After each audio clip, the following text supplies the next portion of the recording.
It's Toya Combine Rawr, or Tayo to you, depending which time zone you are in. Hello, everyone. Welcome back to some more Great Ace Attorney Chronicles. We're going to be doing episode 3. I'm not sure if how far I'm going to go. I think I'll try to do at least the investigation today, and then maybe do the court, or like part 2 or whichever it is tomorrow. Yes. So yeah, it's been a hot minute. I was just super fatigued the last 2 days. I really have no idea why. It's just super wild to me. You know, like just absolutely wild. But in any case, let's just keep it on.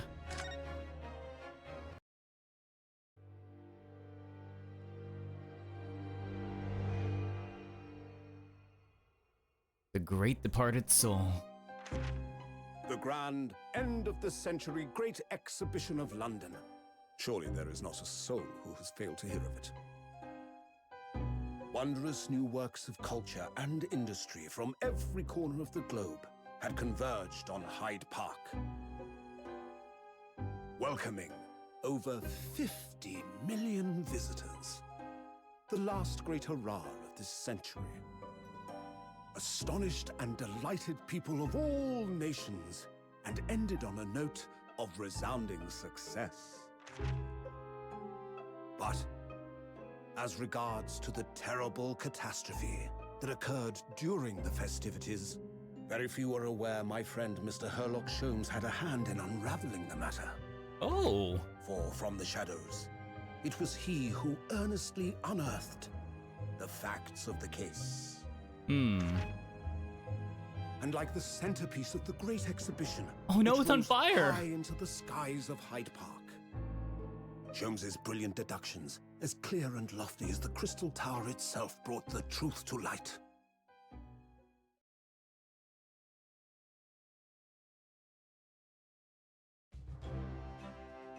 We're here at the showground of the Great Exhibition, which is Alright, it's also meant to be like a absolutely whole exhibition for technologies, I think. The weather is unusually fine, and we're about to witness a most extraordinary scientific experiment. Oh, wait. Ladies and gentlemen, the 20th century will see steam engines and electrical power dominate the world. I mean, you're not wrong. That's definitely gonna happen. Oh wait, these look like Tesla coils. What the heck? Horse-drawn carts will give way to the motor car. Ships will sprout wings and take to the skies. And today, we showcase even more advanced technology. A glimpse into the future.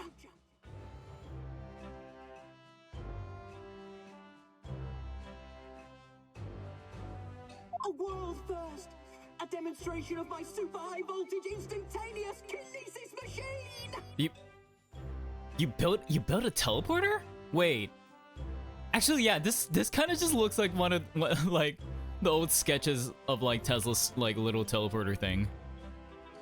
Or like the Prestige, one of those. Yeah. That okay. Oh, Weeping, hello! Thank you so much for the water ASMR. And beamed to another location.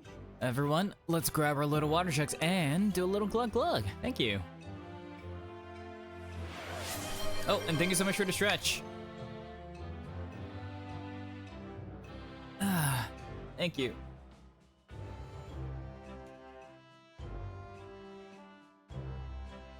Okay, so like I knew it was teleportation, but like, okay, disassembled.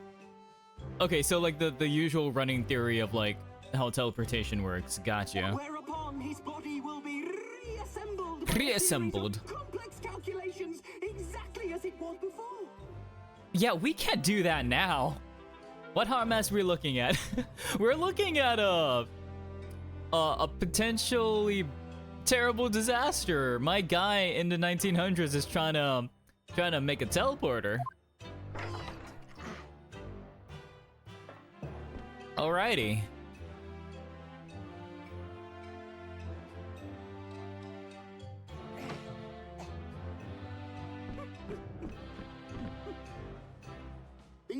a few moments from now. Yeah, exactly. Like, look at it. He's just gonna... We're gonna see him disappear. You know, he never used the word teleport. He's gonna disassemble. Yeah? This gentleman will, in the blink of an eye, complete an incredible journey through the air. I'm sure he will. I'm sure he will. To arrive an instant later on the Crystal Tower behind you! That is certainly a choice of words. Okay. All right, dude.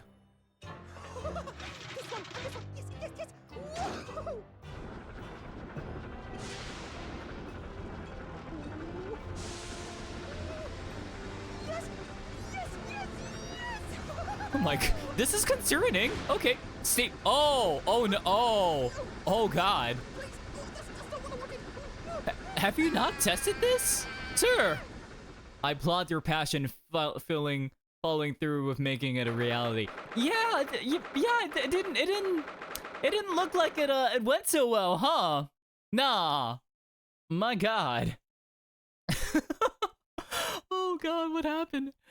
Anyways, 22nd October, 9:36 a.m. Shumsa Suite. Yeah, we're back to the present day. Lovely, because nice. Dots. Hey, Rinosuke, do you see that shit? Like, what the hell? What happened there? My God. Reno, are you listening? Oh, sorry. What was that, Iris? Yeah, I kind of had like a little bit of a premonition. Like I saw some scientists do some wacky stuff in my mind. It's kind of weird. What's the matter with you? Been miles away all morning. It must have been that dream I had, Iris. Oh no, Iris! Didn't you like what I cooked for breakfast, Iris? No, we did. We absolutely did. No, that's not it at all.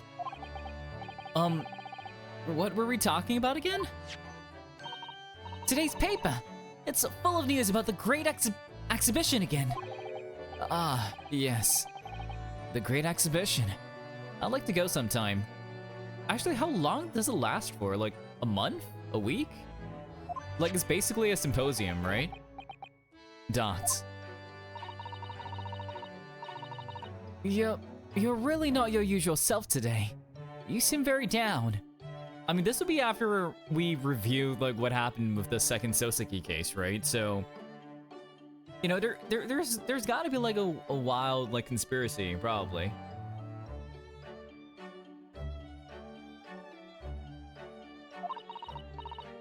Don't you agree, Hurley? Oh, he's bored. Did you say something, Iris? Oh gosh, you're even more down. God, Sholmes, sir. Oh, when did you arrive, Mr. Naruhodo? I was here the whole time. I was eating breakfast, man. What? My God, look at. He's pulling up of a Dempsey roll. My good God. Okay. I've been here for about half an hour already. We had breakfast together. What? Why didn't you mention it before? I, thought you might have known I was here. You know, because breakfast, I ate it with you. We had, I assume, tea? Iris is quite right. You're clearly lacking in vim. So much so that I didn't notice your presence. Are you screwing with me, Sholmes? Thanks. Of course, I could deduce your reason perfectly well with some simple observations. What? Let's see. Yes, for example, your tousled hair this morning, with all its unruly spikes. I think that's just his normal hair, Sholmes. I'm pretty sure that is just his normal hair. My God.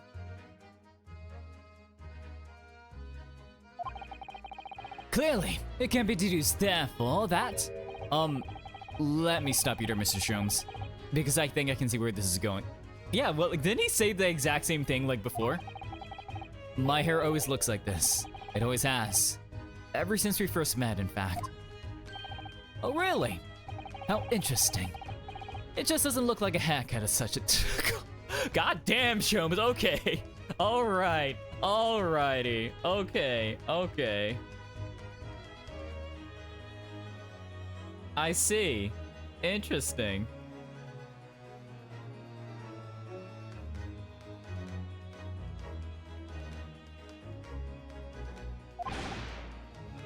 What a way with words, good sir.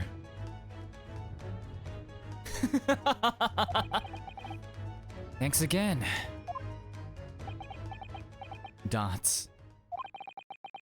It crossed my mind recently that it's been 6 months now since we first came to England. Yeah.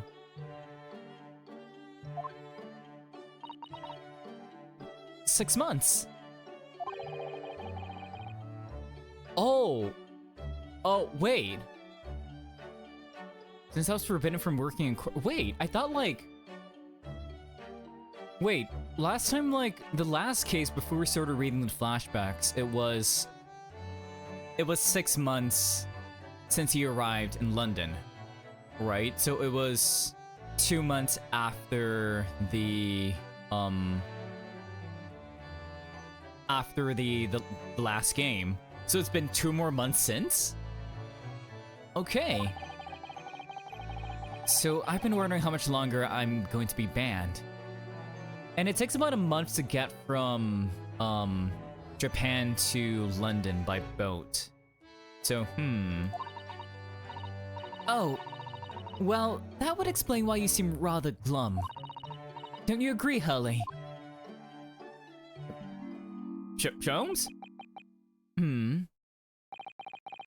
Did you say something? Iris? Ah. Back to moping, I see. Good sir, what? Are you just bored that there's not a case? Like, what's happening? What's the matter with Mr. Sholmes today? He seems even more down in the dumps than me. I know! And the great exhibition has opened. You think he'll be excited? Oh, why don't we all go see it together? I want to! Of course I do! But I can't. Not for the time being. Why? Are you mulling over something, Sholmes? What's going on? Why not? Why not? Why not? Because I'm a great detective after all. So you're embroiled in some tricky case that you can't be distracted from. Is that it? I don't remember hearing that you're working on a case, Hurley. Don't. I suppose I should try to find out what's going on. Can we look around and see like what's happening?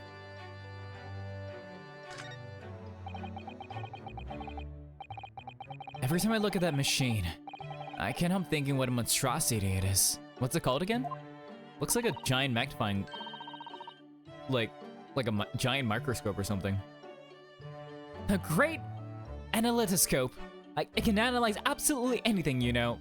Can it? Okay. It does seem incredible.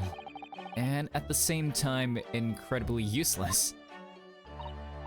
But it looks impressive, doesn't it?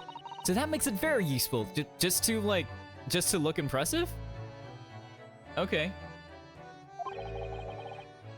How does that make it useful? Because it means you can pawn it for lots of money. The pawnbrokers always make idle remarks like, "What an incredible looking machine." Oh, okay. But then you have to make the same amount of money to get it back, no? Oh my gosh, what? Oh my gosh, hello, Raiders, hello! Oh my gosh. Raiders, welcome, my name is Rito Toya, you can call me Toya. I am a snow alien from the planet Rito and also a snow patroller, where we go around looking for not-so-chill vibes and make them chill again. Welcome, welcome. Oh my gosh. Hello. Let me give you a shout-out, Rayo. What were you doing? Oh, you were playing Great Ace Attorney as well. Hello. Nice, nice. Which case were you on?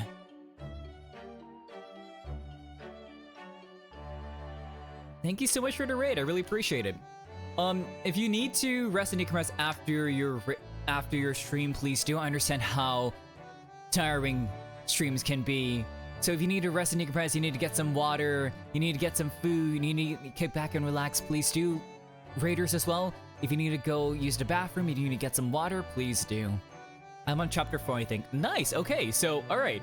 Cool. We just started episode 3. Oh, okay, nice. So you're ahead, okay, alright. Yeah. I would appreciate no spoilers though. So, but thank you so much for rating. I really appreciate it. Let me.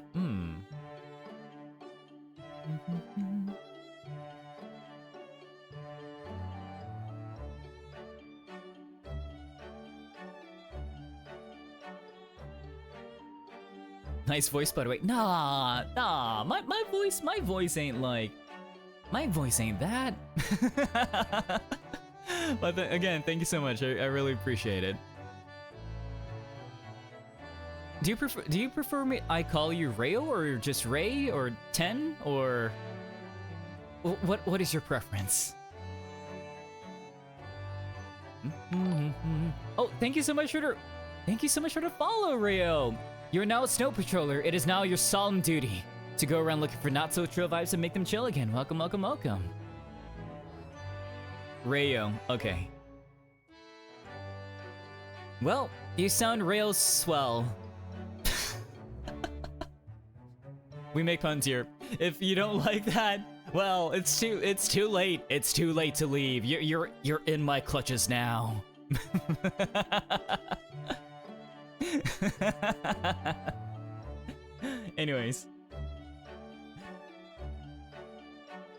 Anyways, we need to figure out what's bugging Chomes. So Hurley often takes it to the pawn shop when it's a little short. Have you enjoyed the game? Yeah, I am. I do. It sounds like this thing pulls its weight around here more than I realized, by having its weight pulled around. I've been reading 2 hours more, so my throat needs more water. Gotcha. Make sure you hydrate. Gotta make sure your throat is all slick and stuff. Ooh, violin.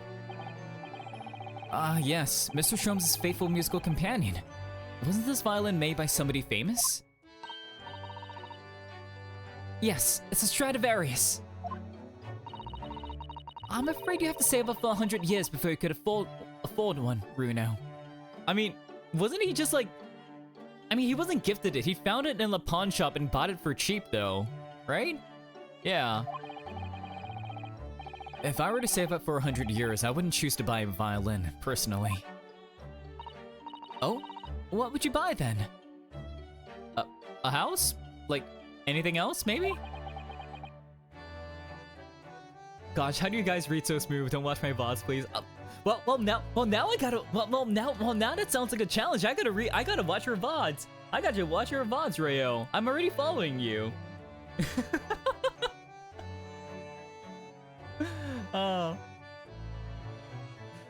But don't worry. You will watch me. You will see me stumble on my words and stuff. Don't worry. It will happen. No. Don't worry about it. It's okay. Don't worry. It's all good. I really have no idea. I think I'll have to do it so I can find out. But not a violin probably. Okay. You know what? Shomes, I'm just gonna present to you my armband. Wait, hang on. You know what? Yes. Take that. Oh, Mr. Shomes, about this. Shh.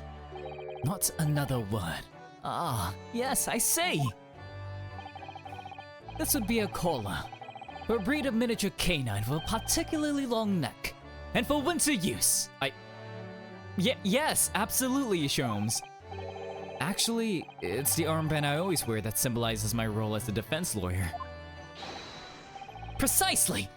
Which leads us to but one conclusion. Your arm is in fact the particularly long neck of a miniature canine.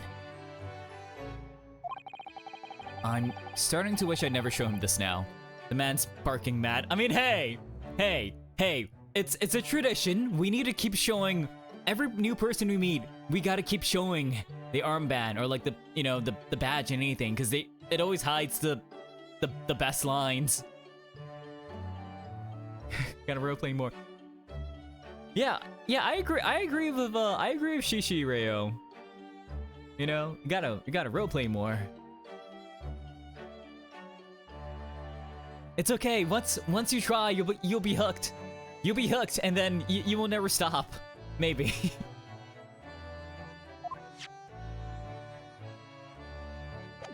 Okay. Wait, let me check the court records. Do we have any? No. Nothing new. Okay. Well, I guess we gotta have a proper conversation with him, huh? Event 6 months ago. So it's been. So if that's the case now, then it's been 10. I was gonna say 10 years, 10 months, right? Because we got to Japan.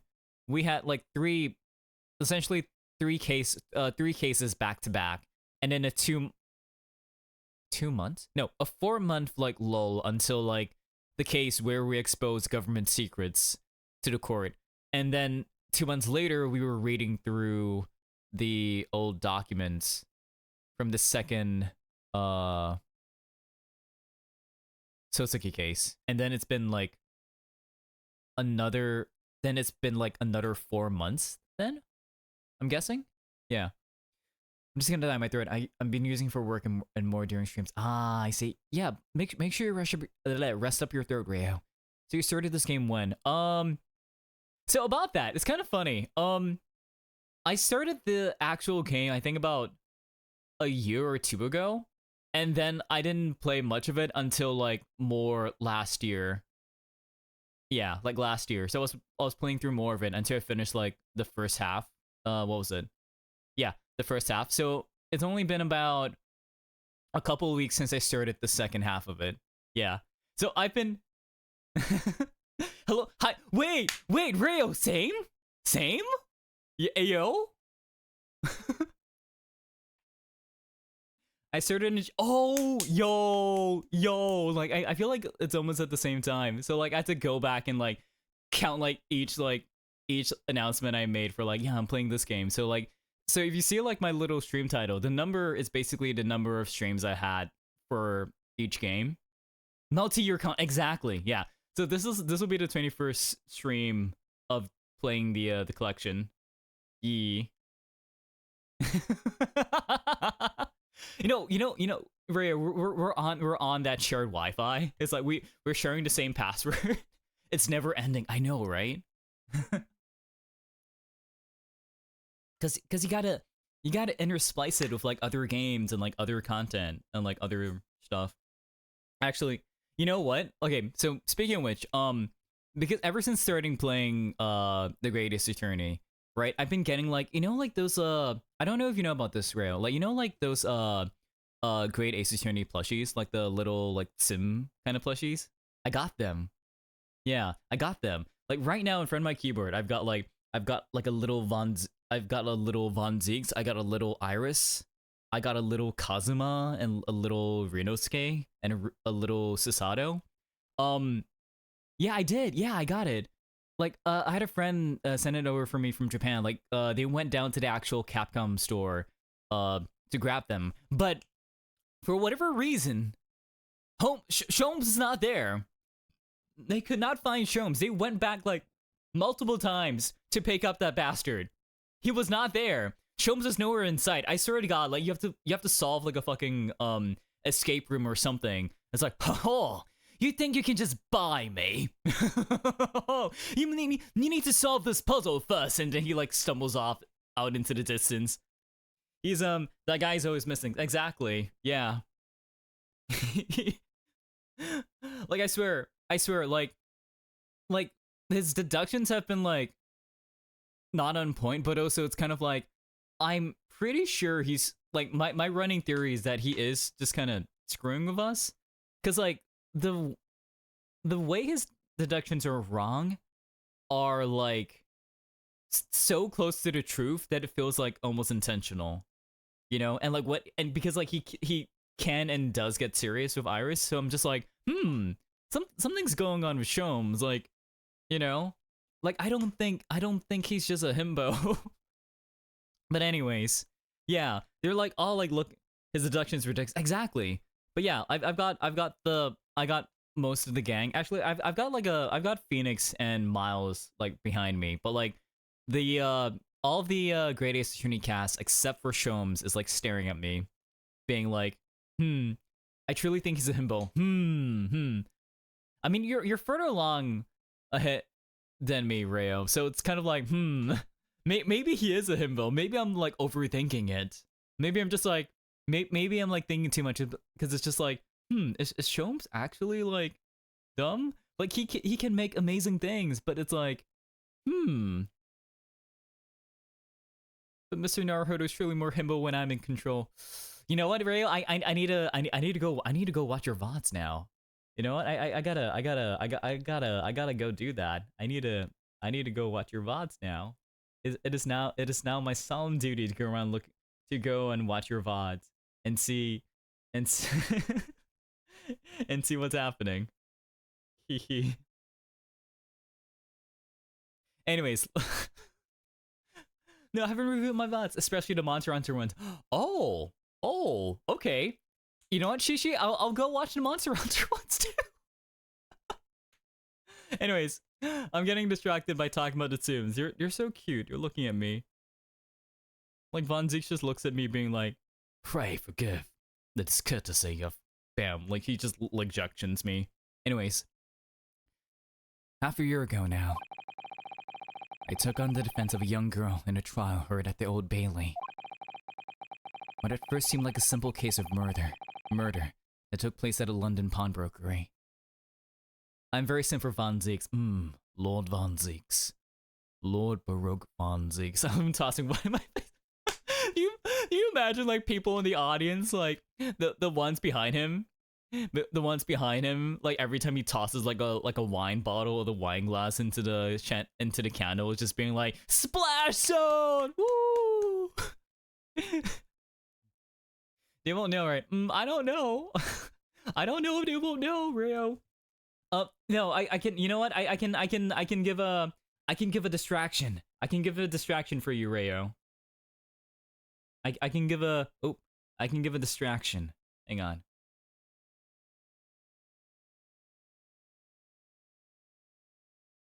Since Rayo needs a little bit of a distraction. Here, chat. Here, Rayo's potential chatters in my chat. Here, why don't you watch this little ASMR video that I put out? Yeah, no one will know. Hehe. Wink. It's like yeah, Rayo, don't worry. Shh, don't worry. No one will know. Anyways, yeah. Let's carry on. Turned out to be one part of a much more far-reaching plot that involved the British government. Yes. Nice try, the IP grabber. I know, right? I know. No, but for real. It was something I was working on like last night because I was too tired. I was too fatigued to like stream, but like not fatigued enough to like not make content. So I'm like, you know what? Michaela Laws did like a script like 2 months ago that I've been eyeing, and I'm like, I need to watch it. Oh. Rayo, run away! Run away! During the course of the trial, it was found that I made an unavoidable, yet at the same time, unforgivable mistake.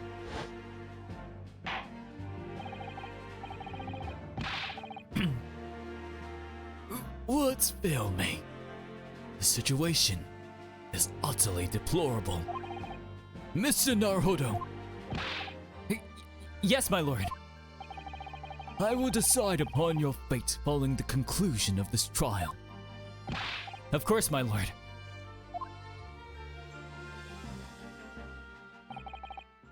In the end, I had my right to represent people in court revoked. I was told I had to spend my time in research and study, So that's what I've been doing. You've been hitting the books, Runo. You have, haven't you, Runo? Reading all those big fat tomes about British law up in your room. And a note about Sholmes' old cases.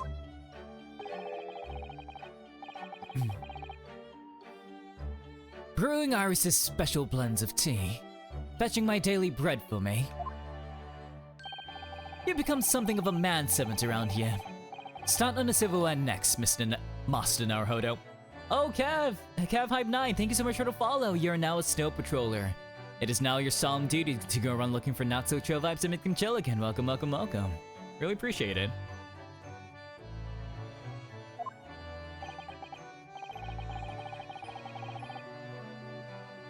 Well, I'm thinking of going to ask the powers that be to reconsider. Specifically Lord Strongheart, at the British Supreme Court on Whitehall. Lord Strongheart? Ah, the delightful Lord Chief Justice. Not my favorite fellow. He's not mine either, but he's the man I have to talk to. He's the only one who can grant permission for me to start working in the courts again. I came to Britain to become the best lawyer I could. And I can't do that just sitting around here.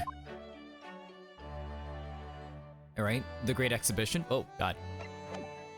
Ah, no! The Great Exhibition. Let's go. The whole of London was swept up. The whole of London has been swept up in this Great Exhibition, hasn't it? The most advanced science, the most modern technology, the finest works of arts, and feats of engineering. For the next 6 months, our capital will be showcasing these things, and the world will be watching. Oh, do you know what I like to do? I like to look down on London from one of those lovely balloons, like oh no, from an airship? Okay, that's a little dangerous, but okay. Look down on it. Do you mean those things fly? Yes, of course.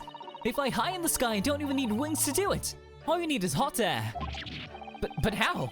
How does hot air have anything to do with flying? It makes no sense. But helium, my dude. Helium. I can't understand it at all. That's true of a lot of new scientific discoveries. Most people can't understand them at first. But in 100 years' time, all these things will just be common knowledge. No, just hot air, exactly. This is like hot air balloon? Yeah. I mean,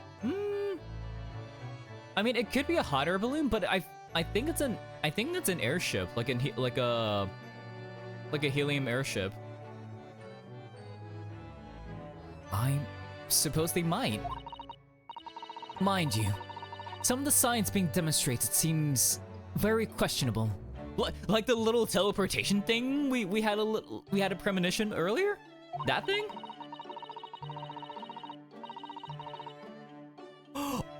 Oh my god, wait, so that just happened. Okay, alright. Alrighty then. Like if we lit up a isn't helium airship sounds dangerous? Like if we lit up a fire, it would kaboom. Yeah, that's what happened with the Hindenburg Rayo. That's exactly what happened. It blew up. It like, yeah. It like either blew up or like something happened that caused it to crash and then like just explode essentially. Anyways, something went wrong on the open experimentation stage yesterday. Apparently, there was a huge explosion. Still, I wish I'd seen it though. I'd love to see how bad some of these scam experiments really are. Oh my god, Iris. Oh, she's taking no prisoners. Just real like, I want to see how bad these scrubs really are. Says the innocent 10-year-old girl with a medical degree. See here? Every page of this paper carries some article or other about the Great Exhibition. But the brighter things shine, the darker the shadows that are cast behind them. Personally, I find myself drawn to the darkness, to the impenetrable. That is my proper atmosphere. Really? Dark and gloomy Sholmes, hello? The Great Exhibition newspaper has been entered into the correct. Let's take a look at it.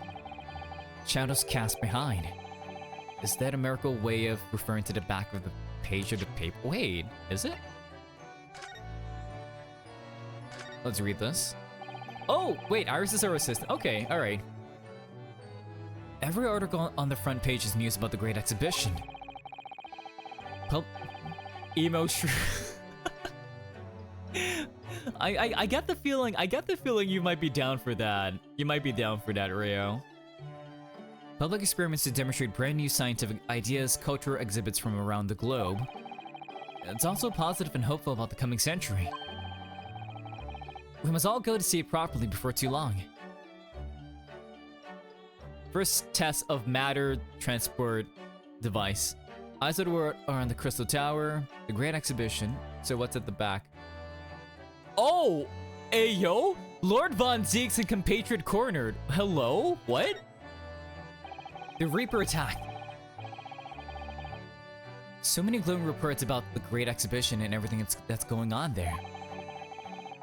Other than this rather gloomy looking one, that is. Dots. Wait, what? What's the matter, Runo? The Reaper attacked. That's Lord Von Zeeks! This must be what Mr. Sholmes is talking about. Does he know any more, I wonder? Wait, are we able to read, like, the proper thing? No? Okay. Why was he attacked? How was he attacked? The Reaper attack, let's go. Your gloomy mood. Let's talk about this first. Are you investigating a particularly tricky case at the moment, Mr. Sholmes? You could say that, I suppose. Nothing more to add. That's not like you. What sort of case is it? Shh! Quiet, Mr. Naruhodo. We must not discuss it here. You never know who might be listening. Oh, Iris? You're acting very strangely, Hurley. What do you mean, Iris? Shrooms. I do like mushrooms. Not gonna lie, I'm a sucker for mushrooms. It's like really good mushroom soup or like a really good like mushroom pasta. Just, delicious. Well, usually, the more mysterious and complicated the cases, the better Hurley's mood. Is it really a case that's bothering you? Iris, please! You mustn't exercise your astute powers of observation and deduction on me without an invitation, but you do that all the time, Sholmes. Remember what I always say. Put yourselves in the shoes of the individual about whom you're making deductions, but you say stuff out anyways. You say that, do you? You, Mr. Sholmes. Never mind. Once I've had a cup of tea, I must make my way at once to the crime scene. That was a deep sigh. Okay, the Reaper attack. Well, what do you know? Who attacked Baby Girl? I mean, who attacked Lord Von Zeeks? It says in the paper that Lord Von Zeeks was attacked. That's terrible. You know the legend of the Reaper of the Bailey, of course, don't you? Only too well, in fact. Yes. Prosecutor Baroque Von Zeeks. See that? See that, small Zeeks? That's you. I say, like, y'all can't see me like grab like the little like Von Zeeks suit zoom and just like show him, you know.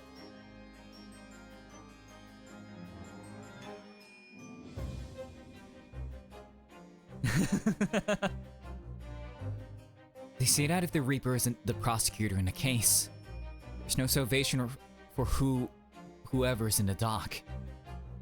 Yes, throw the wine here. I swear, I need to change my latte into a wine glass every next time I play like Grace Ace Attorney. This is too good. Pray, forgive the discourtesy. pouring a fine vintage into my hello chalice or something like that. Even if the defendant is found not guilty, once the Reaper is summoned in his sights, one way or another, that person's time left on this earth will be short. Wine plus court case, exactly. London's finest rogues always find ways around the law. They'll stop at nothing to secure an acquittal at trial. Falsifying evidence, paying sham witnesses, threatening jurors, bribing judges. But even such devious tactics as these cannot save them from the hand of the Reaper. As you've experienced yourself, haven't you, Mr. Naruhodo? Yeah, that happened with McGilded, but Soseki's alive, right? He escaped the curse. Shishi Sussy! Shishi Sussy, thank you so much for the follow. You are now a snow patroller. It is now your solemn duty to go around looking for not so chill vibes and make them chill again. Welcome, welcome, welcome. Really appreciate you being here.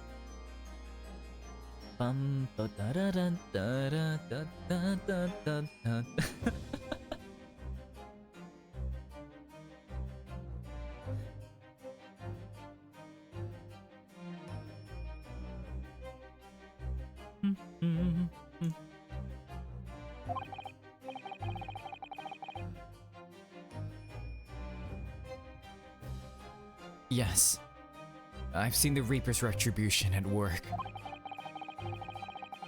Many of these criminal rogues are reckless and quite unafraid to die.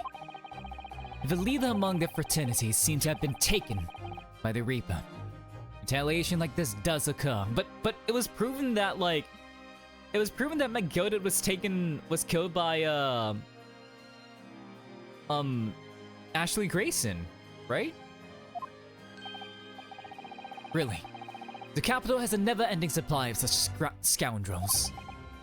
So, do you mean Lord Von Zieks has been attacked like this before? This isn't the first time. Oh. Okay. Did this happen when he had a best friend from Japan? When he had a bestie? Is that when that happened?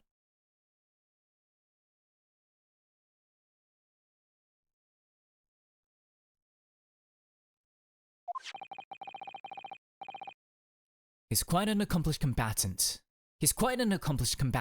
You know. I do not. I know that he has a saber by his side. You know, I know he can toss and throw wine glasses like nobody's business. But yeah, I did not know that he knew how to use it.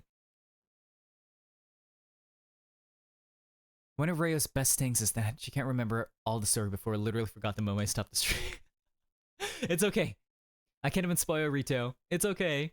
And also Rayo, you can call me Toya. But yeah, it's okay. I'll make sure I'll make sure that you remember. It's all good.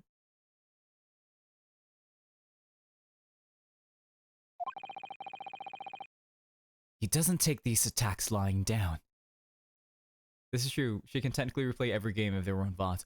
Oh. Oh. Unlimited content. Multi like you said, Rio, multi-year content. Let's go. Although it seems that his assailants were armed with guns this time. Sir, what the fuck? He got shot? Who shot him? Oh my goodness, is he alright then? Is Lord Von Zieks hurt? My dear fellow, how on earth would I know? How on earth would I know? So we should go visit him? He can't be dead. He can't, right? Well, in the article here it says, as to what of Lord Von Zieks and his condition, all will be revealed in tomorrow's morning edition. He's too powerful, exactly.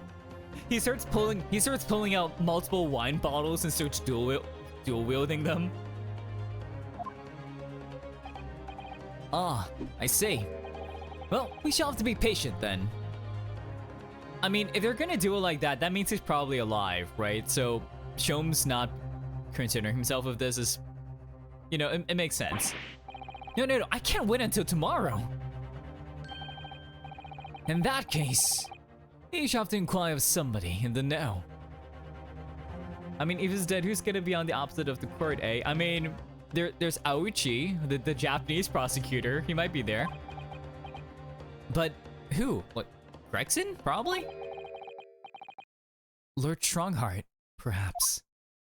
We did say that we wanted to go meet him. Oh, hey, you're all dressed up. I need to fight Hemson Lawyer on the opposite side. We're gonna have a weekend at Zeke's tomorrow. Well, I must be leaving now. Yes, understood. See you later, Mr. Sholmes. Ha! You really are a shameless liar sometimes, my dear fellow. What? You seek to put me off my guard and follow me, don't you? Well, you'll be wasting your time. The thought hadn't crossed my mind, but now I'm wondering where you're going. Well then, see you later indeed.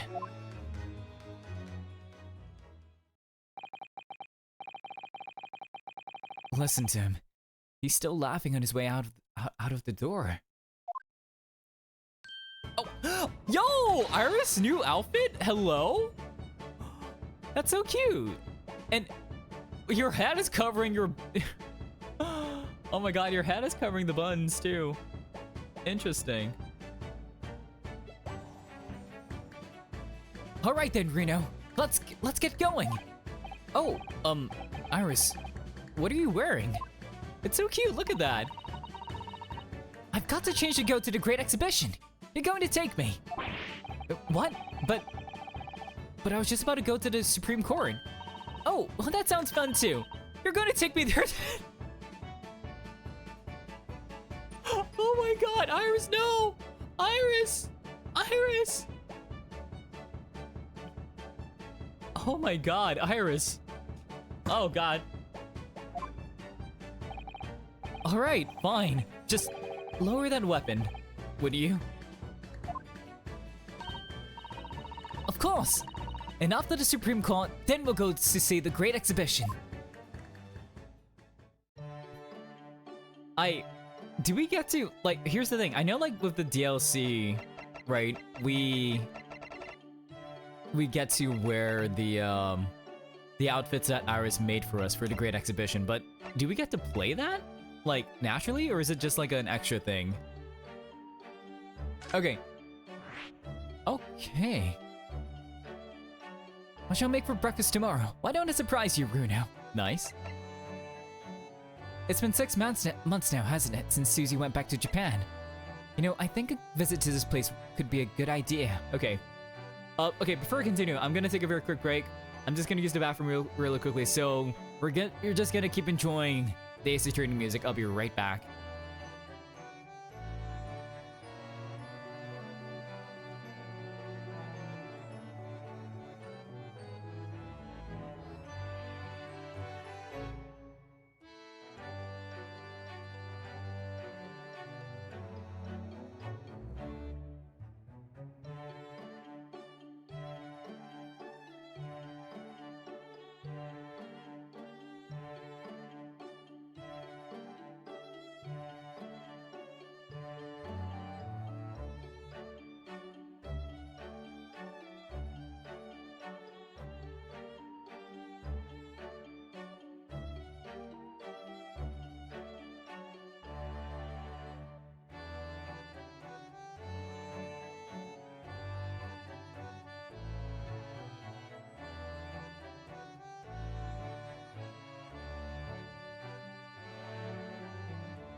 I'm back.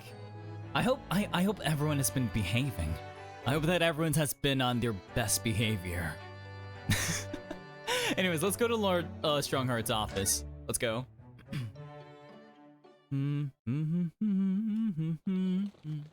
Oh, the birds, the doves, the doves. 22nd October, British Supreme Court, Lord Chief Justice, Justice's office.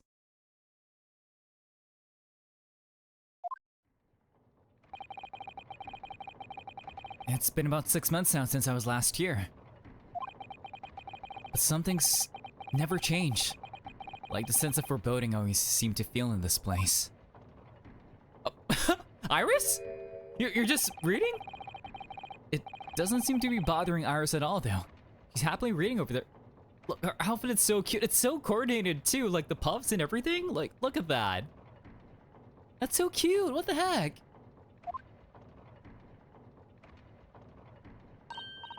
Oh, I love this place. I always find so many interesting books here. Of course. I was forgetting that you've been here before. The time we came here 6 months ago. When Susato-san was given the news that she was going to return to Japan.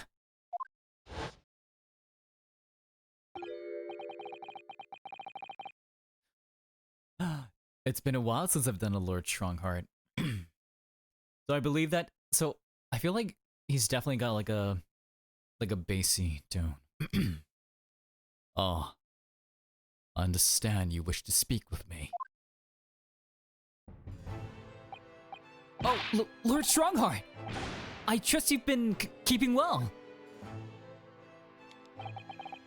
Let's see.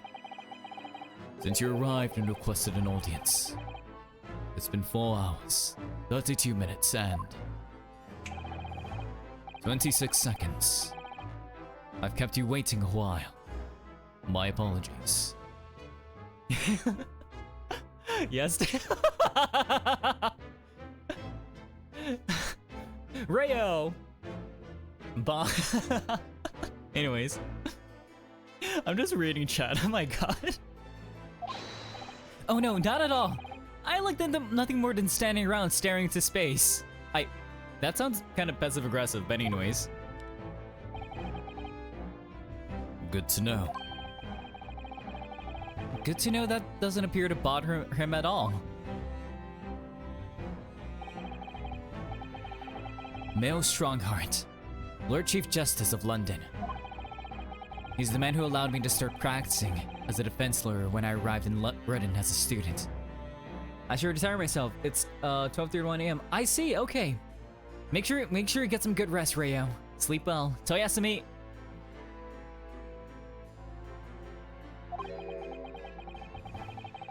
You need only savor the air for a moment in this grand office to understand his preeminent status.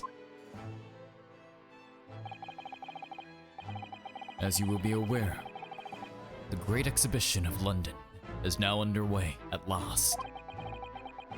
We're extremely busy as a result, policing the grounds, guarding the new technologies, dealing with petty crime. And furthermore, as of next month, we shall open the International Forensic Science Symposium. Oh, I've not heard about that. He was mentioning that right, the symposium, I think. Investigating authorities from 40 countries around the globe will be taking part, including from your own land. Forensic science is the future.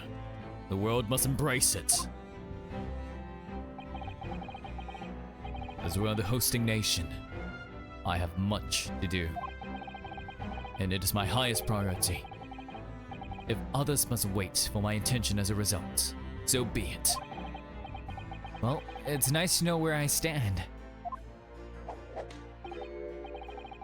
So, you wish to consult with me? Of course. I can very well imagine what this is about. Thank you for agreeing to this meeting, my lord. I want to be allowed to start working as a defense lawyer again in court.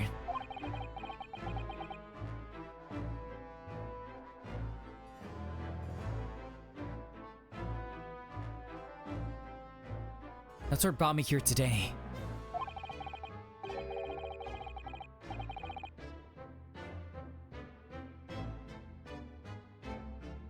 But actually, there's something else playing on my mind as it happens. Yeah, about Von Zieg's, right? Bruno, just take a deep breath and come out with it. Sir Strongheart, can I present my armband to you? By the way, Lord Strongheart, about this.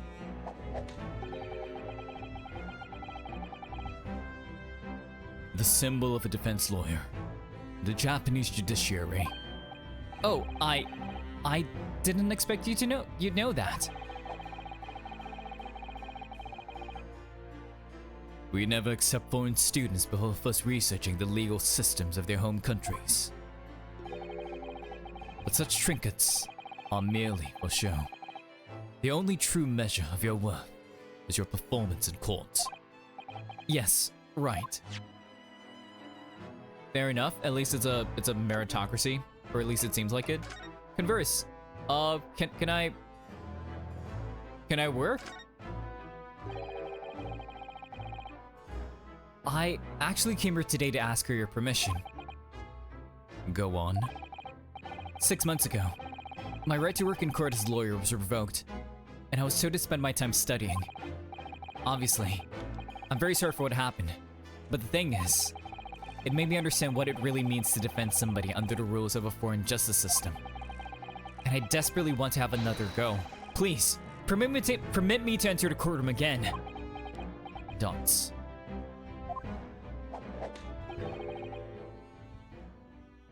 Mr. Naruhodo.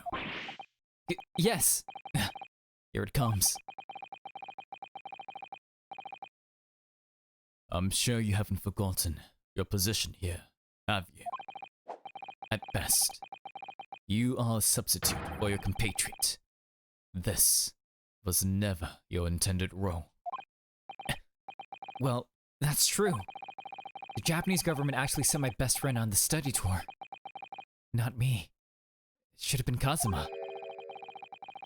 He was so determined to bring change to our own justice system at home. That was his calling.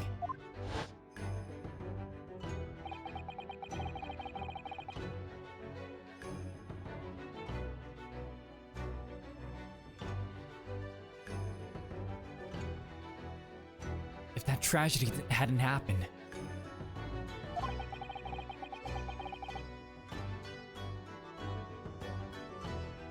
I wouldn't be here in this office now.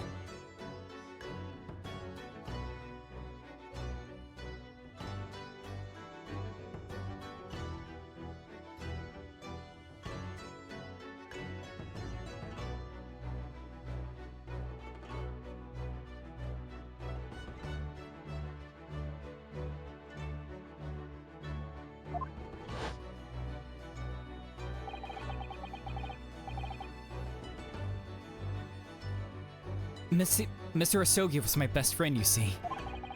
That's why I can't leave it unfinished. I have to fulfill his calling for him.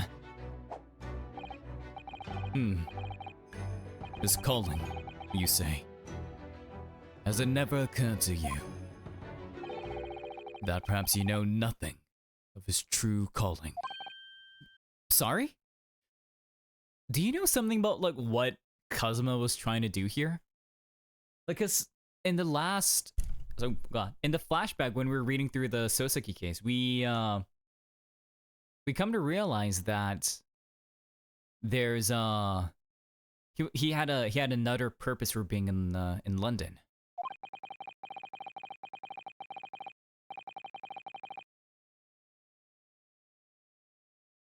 The mission with which that young law student was charged. Do you suppose it was... What do you suppose it really was? What do you mean? Mission? It's not making any sense. Dots. Never mind. I've read all the reports you've submitted over the past 6 months. It's clear to me that you regret your actions, and I've been studiously obeying your revised instructions.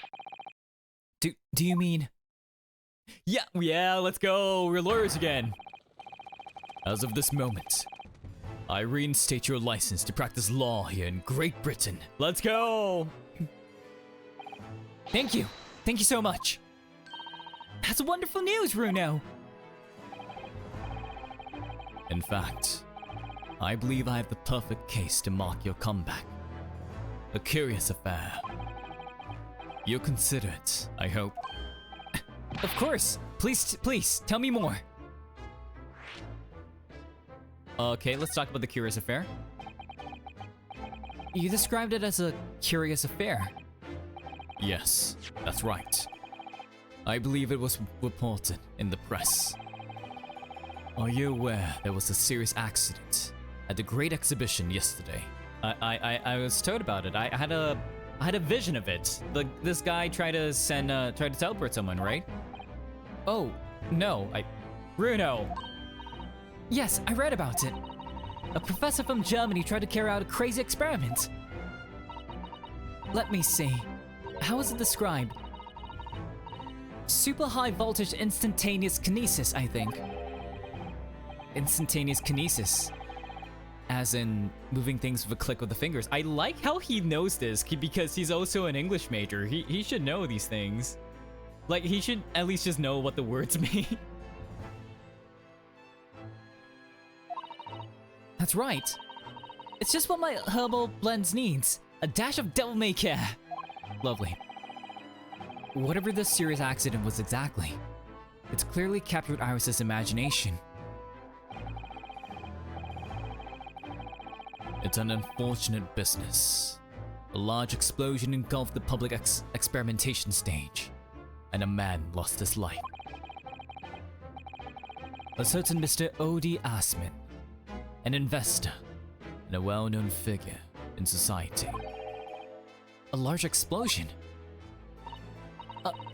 A man died? The man responsible for the experiment was Professor Albert Harabrain.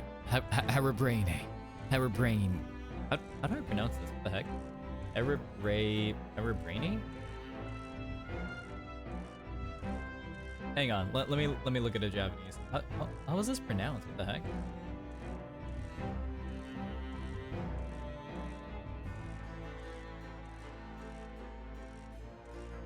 Oh, hairbrain.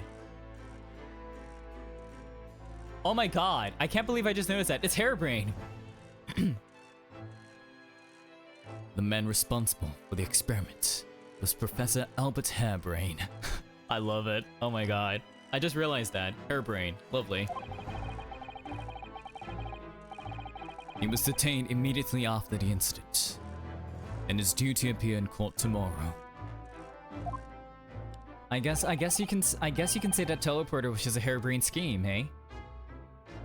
On the charge of murder. What? Murder? If you intend to take his defense, you should hurry to meet with him at the prison. There is very little time left for you to carry out any kind of an investigation. Okay. The Great Exhibition. A scientific experiment gone wrong. And murder. I feel out of my depth before I even started. Still. We should go to the prison straight away then, and try to meet with the German professor, don't you think? Definitely. Ah, yes. One more thing about the case.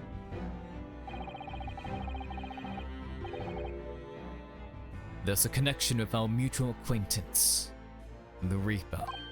Oh, with Lord Von Zeeks? How? Wait, hang on. Let me present to you the paper. Oh, that reminds me. Have you seen this? The reports of the overwhelming success of the Great Exhibition. Of course. No, not that. The story on the back page.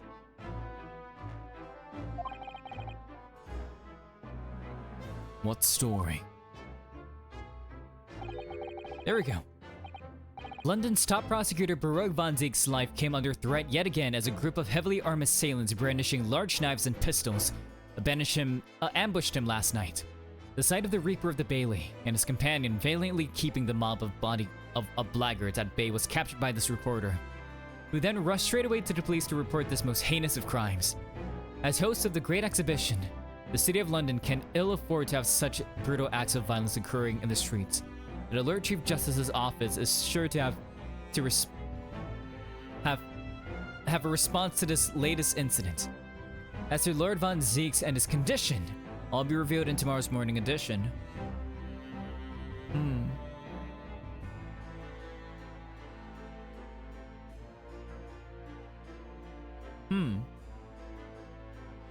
Oh, Altamont Gas. It's back here again. Lovely. The Reaper attacked. Ah, that. You've enjoyed some victories in court against my #1 prosecutor, have you not? Poor Mr. Reaper. What happened to him? He wasn't killed, was he? There's no need for concern. Lord von Zieks would not be so easily dispatched, I assure you. Can you tell us what happened? I'd really like to know. Very well. If it interests you. I feel like this is the longest conversation we've ever had with Strongheart, my god. It does, strangely. Like, just because he's an ass in court doesn't mean, like, we don't care about him, you know? But before that, let's talk about the Forensic Science Symposium. All sorts of conferences have been taking place around the world to coincide with the Great Exhibition. Next month, the largest and most important of them all will take place at last. The International Forensic Science Symposium. It does seem as though criminal investigation needs to embrace scientific methods, doesn't it? Exactly.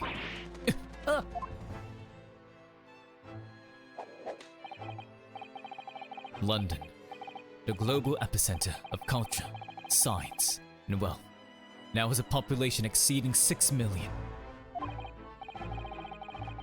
Sadly, crime in the capital is growing at a similarly startling rate. It was imperative that we use the latest scientific methods to investigate and resolve crimes as efficiently as possible. Which is what's known as forensic science, isn't it?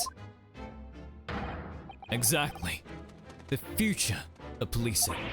Yuck!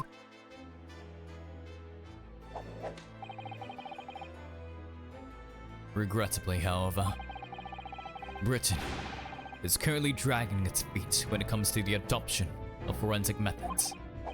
Oh dear, that's alarming. Exactly. It's extremely alarming. Oh my god. Iris, he's gonna keep saying that because we keep agreeing with him.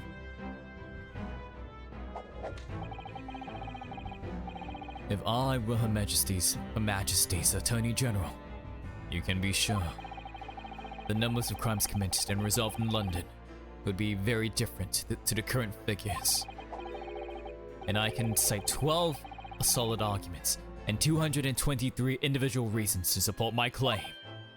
Sorry. By way of apology for keeping you waiting earlier, I shall detail everyone now. My god, this is the most excited we've seen Strongheart. It's kind of interesting. What? Oh, how fascinating. It all began 15 years ago. I was a young wee lad. Just a simple prosecutor, I think, or judge, or potentially a defense lawyer. And from that day on, I knew that wine was not suited to my tastes.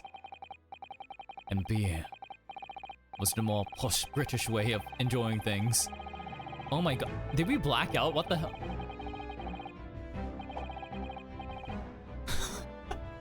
Oh my god. And that more or less sums up my feelings on the matter. In the simplest of terms, of course. That was simple, we blacked out, like... who needs melatonin when you can have Strongheart droning on and on until like we come back to reality? Essentially, to formally establish a forensic investigation division within Scotland Yard. That is my mission. Oh, right. Yes, that's wonderful. Exactly. Wonderful is precisely what it would be. She ignored that, didn't she? Iris isn't paying attention at all. She's got her nose in another book now. I kind of love the fact that Strongheart is just kind of letting her do that. You know, it's just like, oh, is it over? Did you learn anything useful? No, not at all, Iris. I actually drifted off for the most part. He's surprisingly ardent about forensic science. Okay, now for our actual reason we're coming here. Von Zieks' condition. Let's go. Fortunately, Lord Von Zieks emerged from the attack unscathed. Street ruffians are no match for that man. He's a very capable fighter. But that's incredible. They were armed with guns. Why was he attacked though? Do we know? Dots. It's related to events that occurred, a month ago. What happened a month ago? A leader of one of the capital's criminal organizations was indicted and prosecuted by Von Zieks. Wait, he was involved in a prosecution without us? How dare he? How dare he? How dare you, Von Zieks? How dare you? How dare you go off and prosecute a case without us defending? Man, I thought we had something special.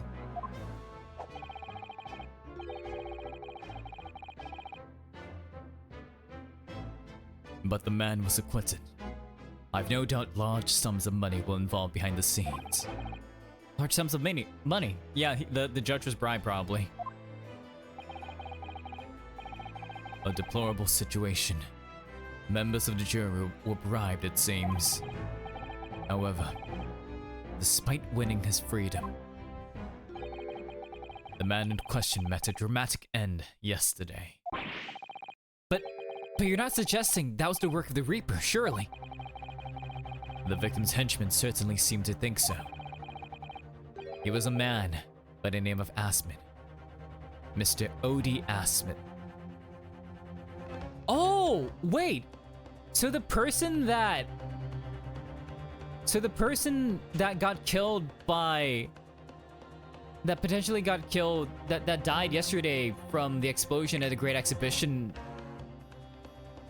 was also the person that was acquitted in that trial with Von Zieks. Okay. Alright, interesting. But like, as an investor, like, he would trust that Harebrained would have tested it, right? And I feel like Albert Harebrained would be the person to test his experiments before they, before doing anything. I hope. Cause that seemed like, I don't know, like based on like his appearance, he might just be like super scattered brain, but also like, there are a lot of things about this case already. Interesting. Did he say Asmund? That's the man who died in the big explosion at the Great Exhibition. Yes. Known publicly as an investor, but in reality, the head of a significant crime organization. Unbelievable. I wonder, could I ask you something, Lord Strongheart? Try me. Why do you use Lord Von Zieks as a prosecutor? Dots. All the criminals who manage to get off in court then meet with a mysterious end outside the courtroom. And fearful of that fate, they seek to strike at Lord Von Zieks first. I know there's no evidence that he actually is the Reaper in that sense, but still. Something's clearly going on here.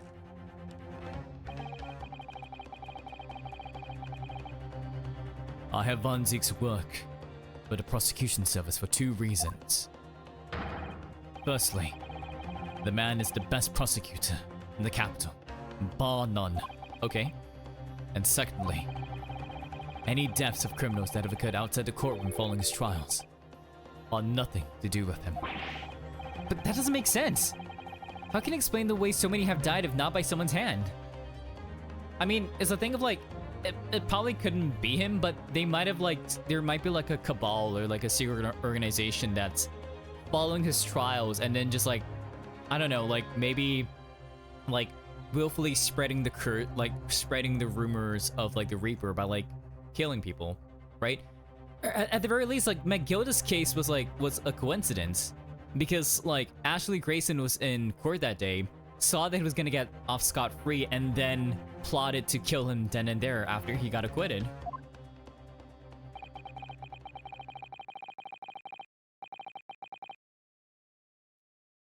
Von Zieks may have earned himself the moniker of the Reaper, but he's no killer. So he will continue to prosecute on behalf of the Crown. Unless he wishes otherwise, of course. I mean, at least you're giving me the option, so... Well, I must be leaving for my next engagement. Good, oh my god, good sir, you kept us for a while, like, talking about your plans for, forensic science.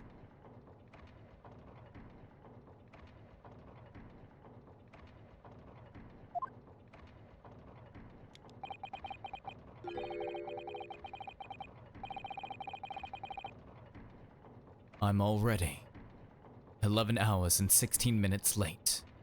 My colleagues may be starting to fidget. Oh, what the hell? You're 11 hours late, sir? 11 hours late? That's quite something. That meeting had already started when I had arrived back here for this engagement with you. Wait, so you spoke at length about like your 12 like arguments and like 216 individual reasons for like 11 hours? So lateness was inevitable. Time stops for no man. I'm sure it stopped for me during those 12 solid arguments and 223 reasons. Oh my god. Oh, yes. Where would I find Lord Von Zieks now? I would assume he's at his office. Right. I'll go and ask him about the attack in person. I want to get this straight from the horse's mouth. Away with you now. I'm leaving Professor Hairbrain's defense entirely in your hands. Of course, yes. Thank you very much, my lord.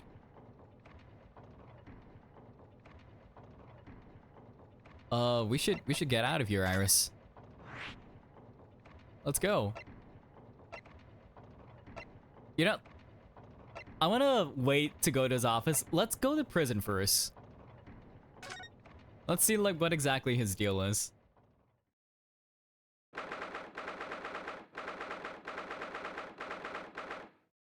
Oh, hi there. 22nd October.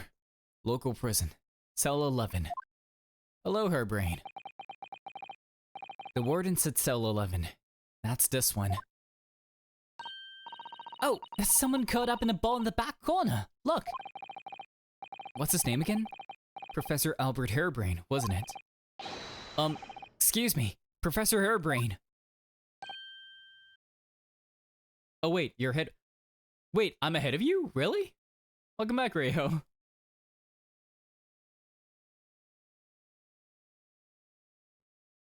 Oh, wait, Rayo, are you playing like the first part of the game or the second half of the game?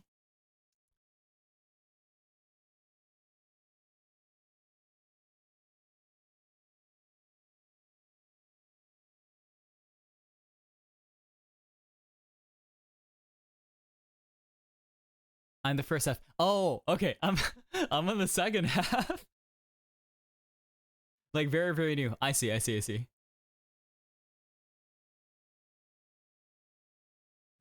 Oh, no wonder. But it's okay. I hope it's not. I hope it's not spoilers. The part where Shroom got shot. No, Shroom. Herlock Shroom.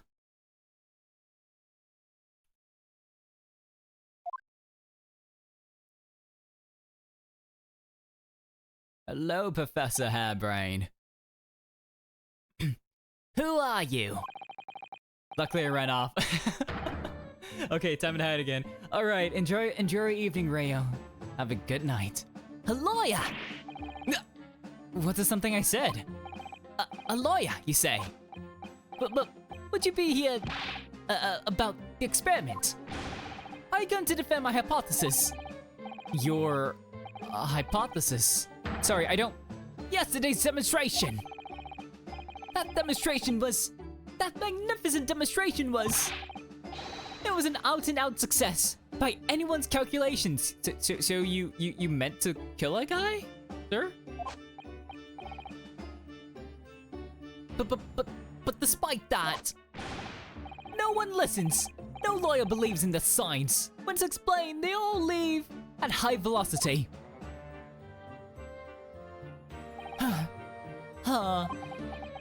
Dots. Now's probably not a good time to mention that your zeal made my concentration leave for a while too. Let's present the here. Ah, fascinating. Yes. In Japan, where I come from, it's a symbol of a defense lawyer. Wearing it is very bracing, I find. Your words make some sense to me, but they are entirely illogical.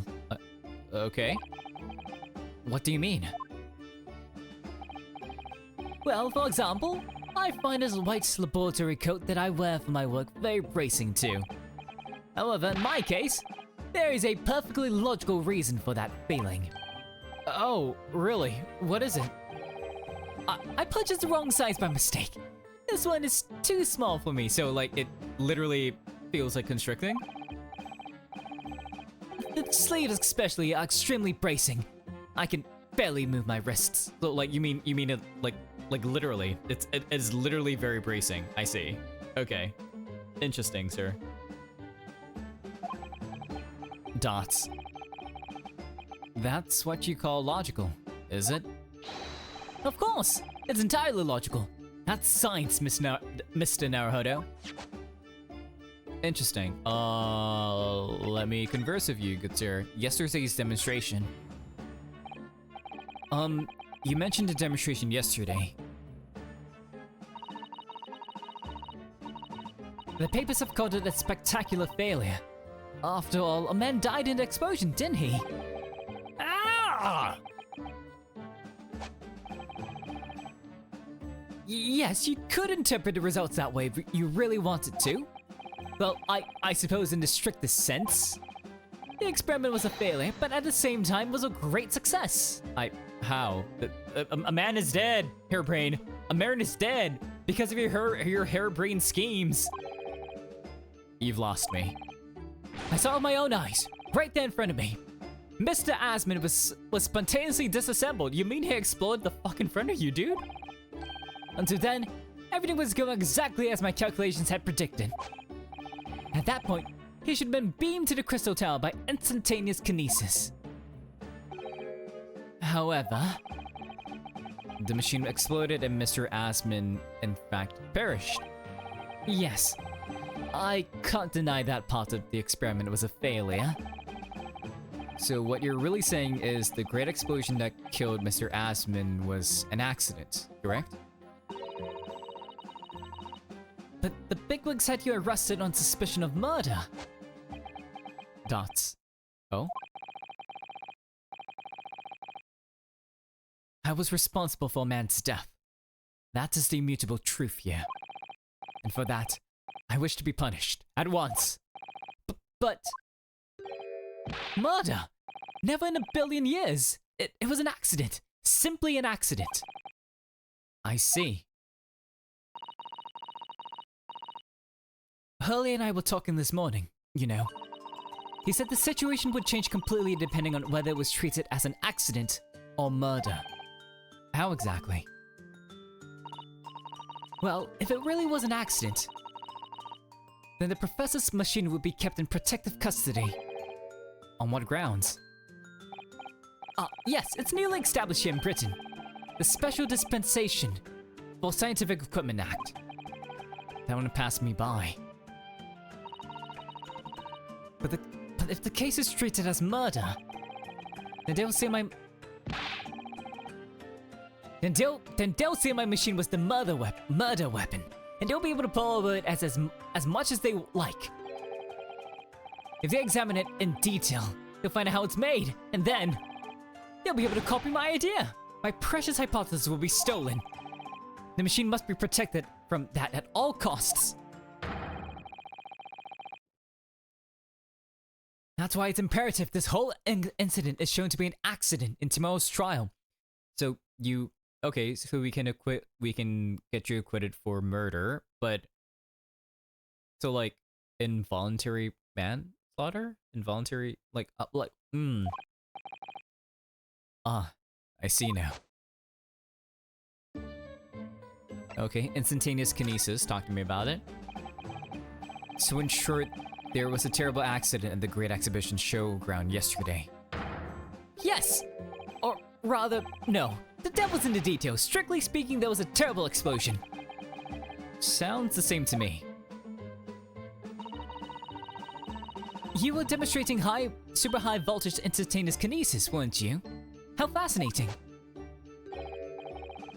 Humans, like all matter, are made up of particles that are held together by electrical bonds. So it must be possible using a sufficiently high voltage to break those bonds and beam the particles through space. That's it in a nutshell. That's my idea, you see? That's my amazing hypothesis. But how do you ensure that they stay alive? Gosh, that's unimaginably high-level science. Oh, but dare to imagine it. Dare to dream of such incredible technology. Just think, one moment I could be in this cell, and the next, I could be at the Great Exhibition again. Well, yes, that would be incredible. In the next, in the mere blink of an eye, I could be at the Great Parisian Theater, say. The possibilities are endless. The whole of our vast planet would be within reach. So no more hiding in wardrobes on rocky seas for 50 days. I don't really see it like that. What do you mean, Iris? Well, if you could travel anywhere in the world instantly, the planet wouldn't really seem vast anymore, would it? I think it would feel like it had shrunk. My word, that's exactly right. But what are the implications? What does this mean? Dots. Oops, that's got Professor Bunnybrain really worried by the looks of it. Bunnybrain? Oh, hair. Oh my god. Because it's hair-brained. Hair like a bunny. Damn, Iris. Okay, Bunnybrain. Love that. Clearly, this is yet another case of just because you can doesn't mean you should, I suppose. The point is, my calculations are flawless. The science works. But without a practical demonstration, it means nothing. And that's always the fly in the ointment. Because practical demonstrations cost a lot of money. Money that young scientists like you don't have. That's exactly it, yes. Well, he's always complaining about it. He says the government should invest more in science. Well, anyway, I bumped into him at the right time. I met the well-known investor, Mr. Assman. The victim who died in yesterday's terrible accident, you mean? Hang on, let me take a look at the... There we go. Oh, O.D. Assman, a well-known financier who perished in an explosion on the experimentation stage at the Great Exhibition. It seems he was also the head of a large criminal organization.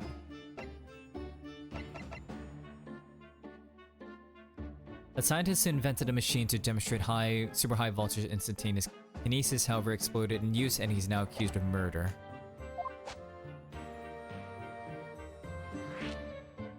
Okay, the victim. Talk to me again. The full name of the man who died in yesterday's accident was Mr. Odie Asman, wasn't it? What exactly was your relationship with the man? He first visited me in my laboratory in Germany a year ago now. He said he wanted to invest in my immaculate hypothesis. I thanked my lucky stars. I see. So you hadn't really known each other until then. Money for scientific research. I'm so envious. As far as I was concerned, the man was an angel. Oh, really? An archangel even, I see. He was prepared to fund a practical demonstration of my hypothesis for presentation at the Great Exhibition. If that went well, I could expect additional financial support for my research from the British government. Mr. Asman provided me with money and an exceptional engineer. He produced a machine to my precise specifications, so we need to figure out who this engineer is, right? But then your dreams are blown to dust in one enormous explosion. As you can see, I owed everything to Mr. Asman. I would never, ever have thought of taking the man's life. Oh, he seems genuine enough. I don't think he's lying. Okay. Can I present to you this paper? How could this have happened? He must feel awful. As well as a man losing his life, the Crystal Tower was greatly damaged. I know what happened! It must have been that. That? The day before the demonstration, I had my usual meal of frankfurters at a hotel restaurant. When I paid the bill, they gave me 3 shillings too much in change. But instead of saying anything, I just slipped the coins into my pocket. They're still there now. So, you think it's because of karma? It's divine retribution for my wrongdoing. That's what this is. For a scientist, he has some very illogical anecdotes. Long and illogical.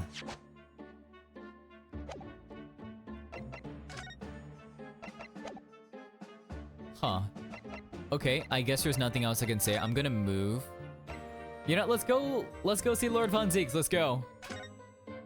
Bye, Hairbrain. We'll see you later. Yo! Oh my god, his fine vintage.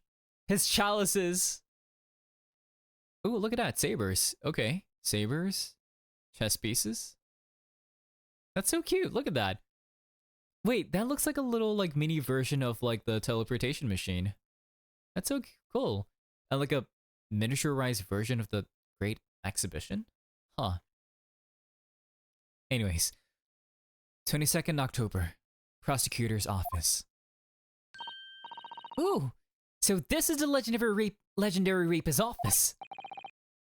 Yes, it appears so. Brr. It sends a chill down your spine, doesn't it? What an amazingly deathly atmosphere. Oh, is that? Wait, who's that? That hooded figure is so still. I hadn't noticed his or her presence. I wonder who it is.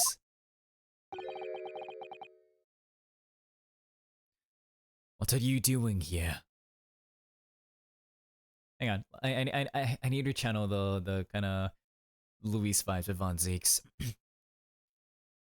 What are you doing here? Sir! My lord.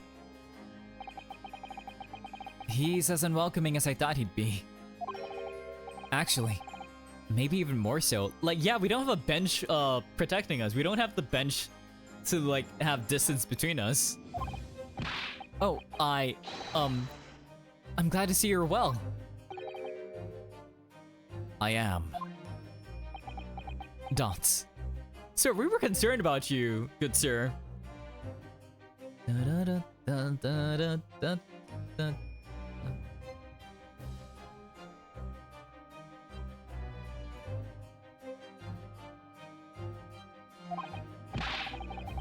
So, who's the person over by the wall being punished for something or other? No punishment is taking place here. Oh. That's my apprentice. And he's sitting there of his own free will. You have an apprentice? I didn't know you had an apprentice.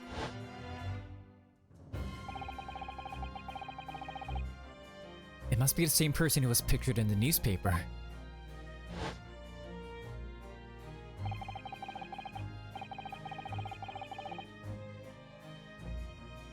He's very able in combat. A requisite skill for anyone under my tutelage. Are you referring to the attack on the Reaper that was reported in the papers? The Reaper. I'd be interested to know the Reaper's true identity myself.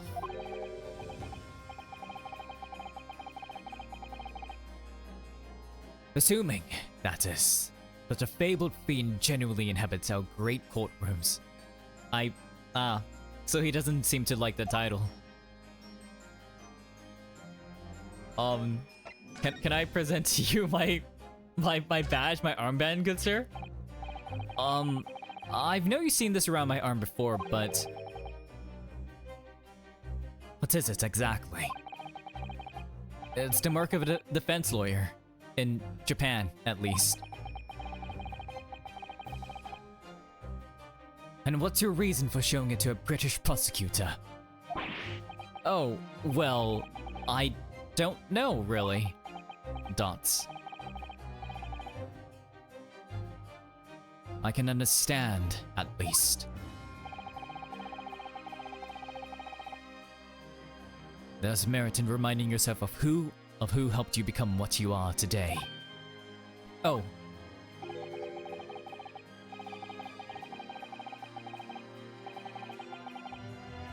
But that's a personal matter.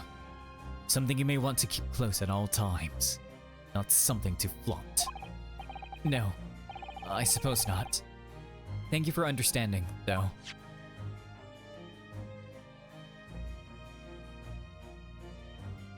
Can we present to you the newspaper? We can. Lord Von Zeeks, about the article in this paper. Ah, yes. It seems there was a reporter nearby when that little skirmish took place.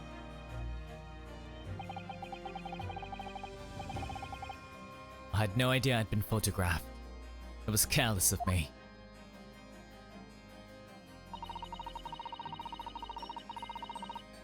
It looks as though it was taken after the people who attacked you had run away, though.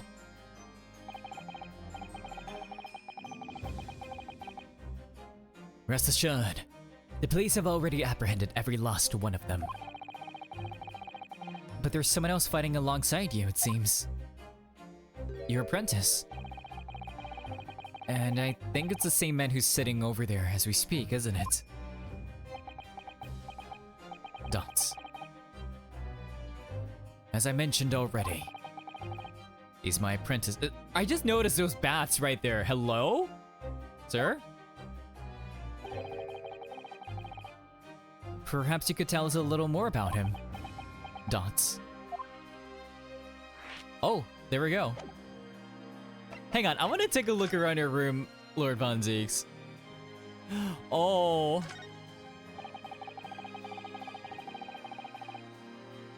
Look at that fine collection of hallowed chalices and bottles neatly lined up there. Oh my god.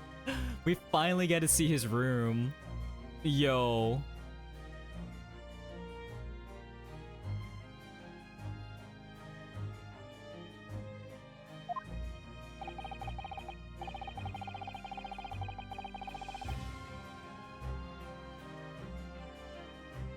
My hallowed bottles are filled with the essence of the finest grapes from the finest vineyards I visit.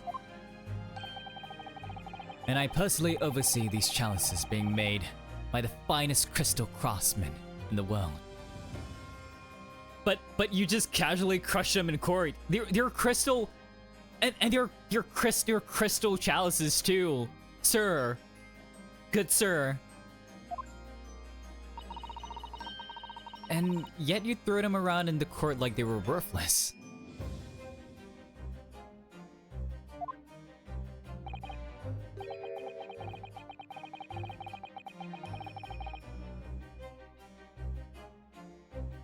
Yes. Because this imbecile is so unimaginably and repeatedly wide the mark sometimes. Oh my god.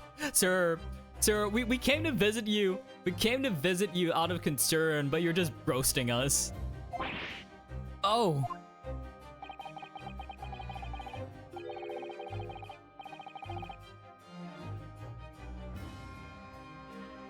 Before you open your mouth the next time, you should consider the poor artisans whose work you defile.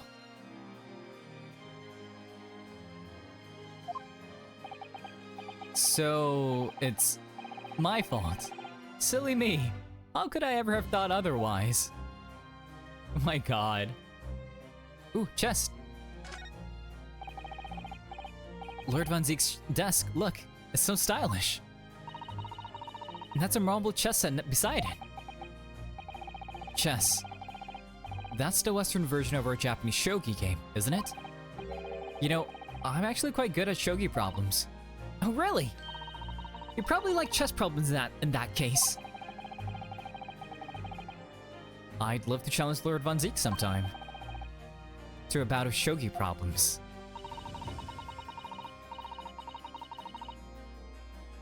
If you only really want to challenge yourself, you can't always do that on your own at home.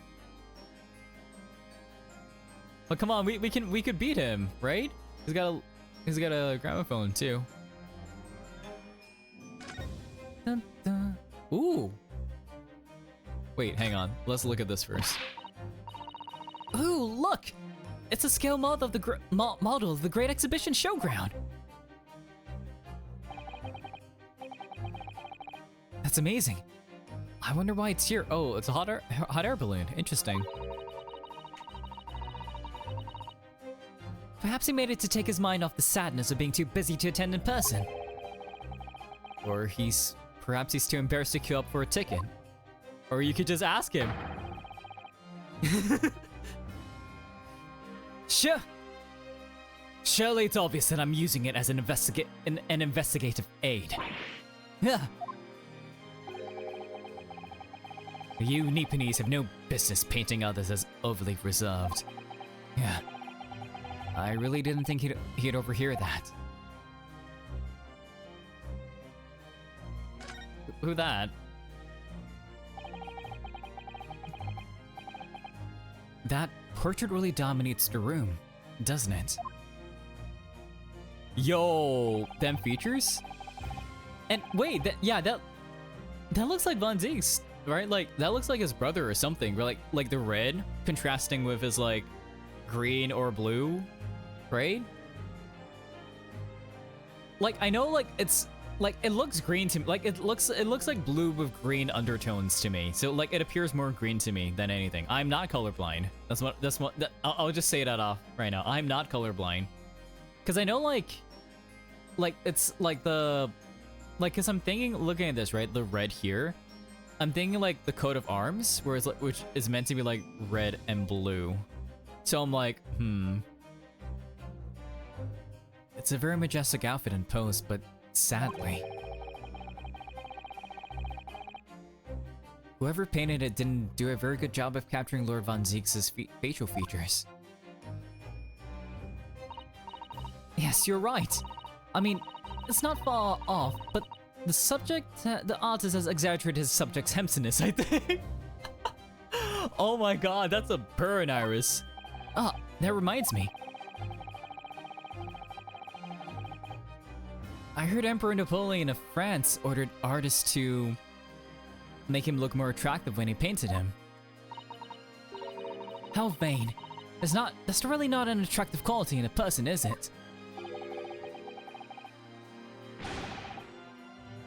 That portrait does not depict me. Surely that's immediately obvious. Oh, then who is it? Dots. I mean, it's either his brother or his father. One of them.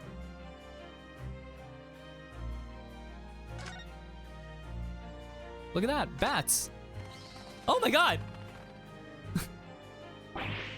Whoa, they were bats! Yes, the Reaper's familiar, as I expect. But what about the mute man in the dark cloak? I thought he was the familiar. Just not the flying kind. He must be a dear friend of Mr. Reaper then. Dots. I think the familiar idea is more likely. Scary though, either way. Can we take a look? What is he doing? It really looks like a punishment to me. I've never seen someone sitting like that before. He hasn't moved a muscle since you arrived. Do you think perhaps he's dead? If he was dead, Runo, he wouldn't be sitting up, would he? Well, anyway, dead or alive, he's not overly approachable, is he? I don't think he's going to talk to us. He's not dead! Wait. Wait a minute. It kind of looks like he's sitting in Seiza?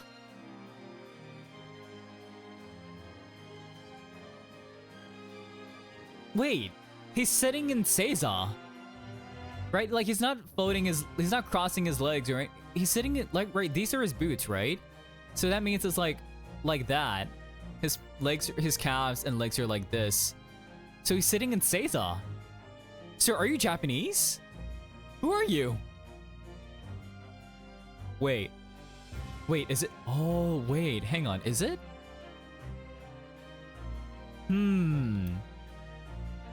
I will come back to that later, but what's happening here? Look at all those ancient casks lining the wall there. Casks in the Reaper's chamber? Or are they caskets? You don't think all those people who escaped conviction in court are lying inside them dead? Do you? I love the fact that like Iris is like, as we say that, she's like, oh, what ridiculous notions are going through her head? Man, this is my collection of fine vintages. Oh, yes, of course.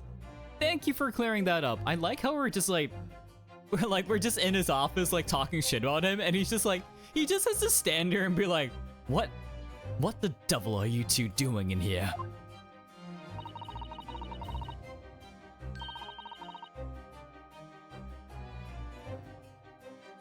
My god. Runa and I were just musing to ourselves. Don't mind us, Mr. Reaper. I wouldn't. If you hadn't invited yourselves into my office to talk nonsense within my earshot. My god. We really came in to like talk shit, like just talk shit. My god. That's so funny. Anyways. I think that's all we can do to like examine the room, so let's converse with him. Last night's attack. Lord Strongheart said that the assault last night was some sort of revenge attack. True. Carried out by the henchmen of Odie Asmon's criminal organization. The investigation meant that arrests were imminent.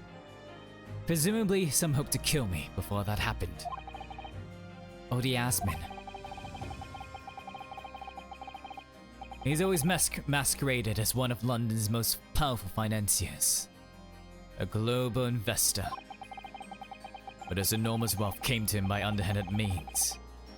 Via his criminal activities. And he used that money to buy himself a verdict of not guilty when he found himself in court, didn't he? Being prosecuted by you, Mr. Reaper. But the man got his comeuppance in the end. Yesterday, in fact. In extraordinary circumstances. It was the most unusual cause of death. I know about that. if a super high voltage instantaneous kinesis gone wrong?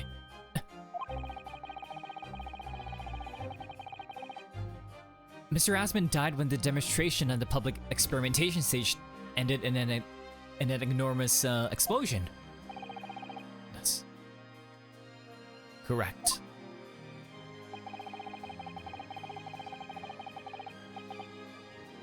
And you think I have some kind of divine ability to cause an accident like that to happen, do you?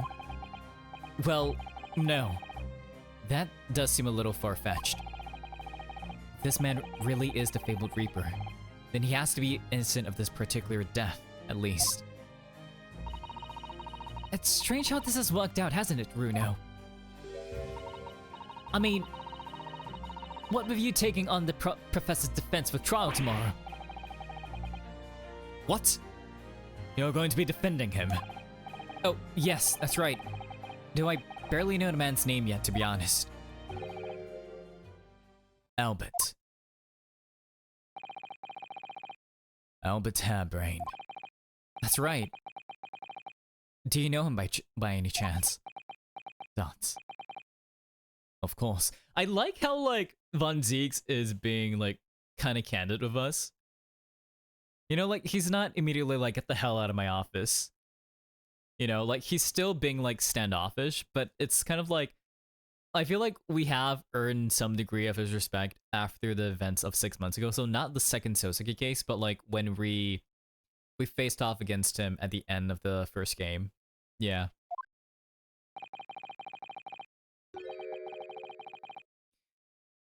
He's a contemporary of mine. We were at university together. You're... What? You are college buddies? He's your friend? I understood that Professor Hairbrain was from Germany, though.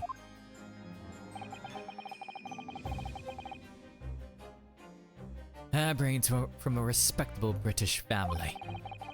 After graduating from the University of London, he moved to Germany to carry out research. That's all. So you were students together?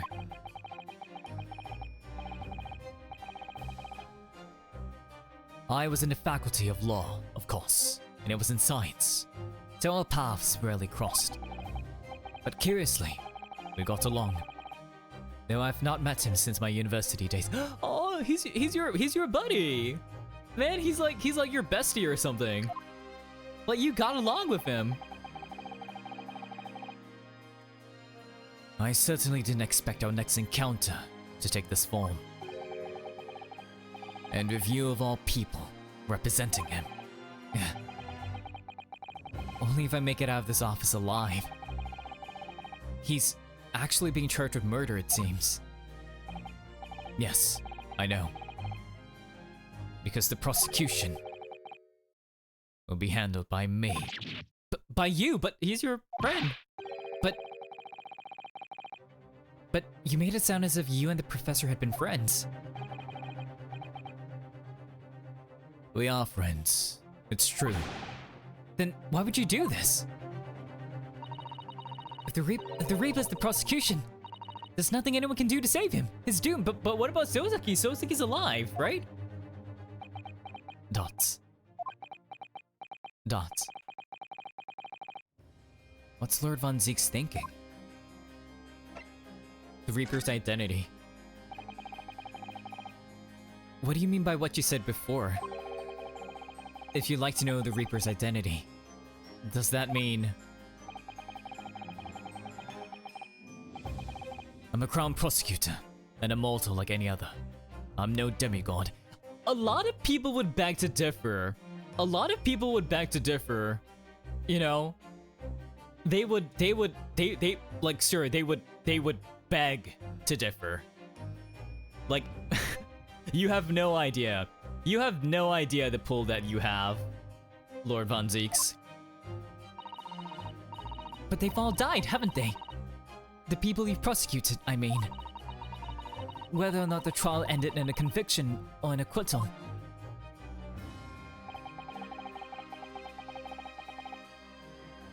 Those I prosecute are the vilest wretches of our society.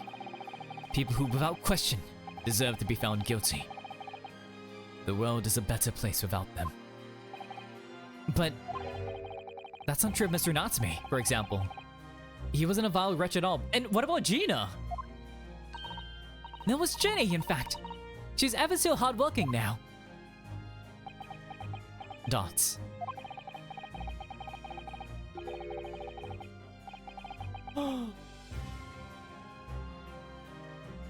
Oh my god. Yo, sir?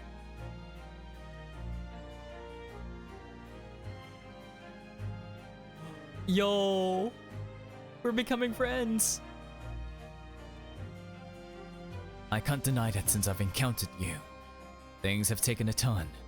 But the point is this.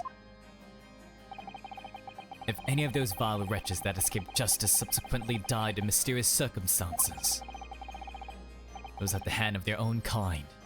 It's not my work. Lord Strongheart said the same. He believes you're not involved in any way. But you were attacked by those ruffians because they believe it's true. Dots. The fact is, since people started to call me the Reaper, the Bailey, the number of serious crimes in the capital has dropped substantially. Oh.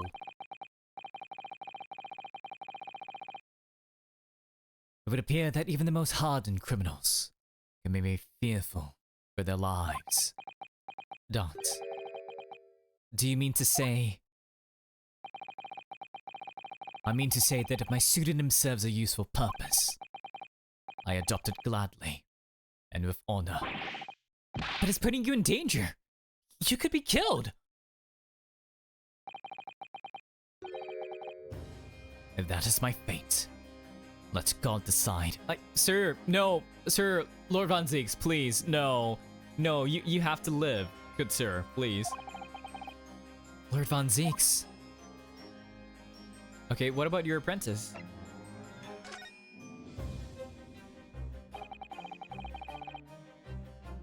He's in my tutelage to become a prosecutor.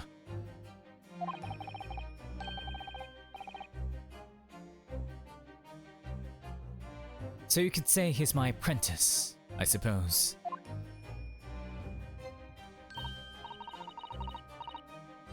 Ah, like you are to Hurley then, Bruno. I guess so?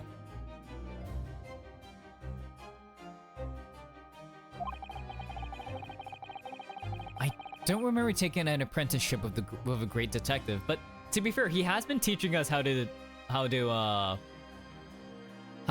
do these things. Yeah.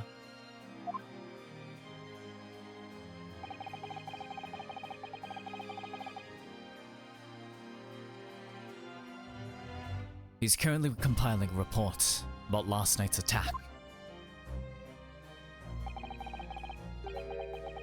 It looks like he's wearing some kind of mask. On Lord Strongheart's orders. On Lord Strongheart's orders. Nobody knows the man's face, or indeed his identity. But why would you agree to take on such a clearly suspicious individual? Lord Strongheart's orders again. He's not one for meaningless follies. There'll be a good reason for his actions. I hope you're right.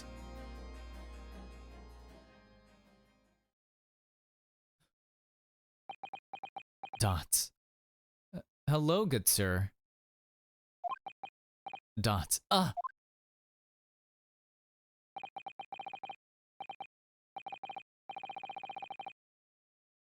The task is complete?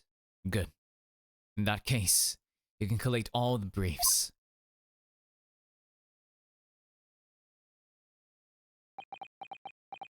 Dots. He's staring at us. Wait,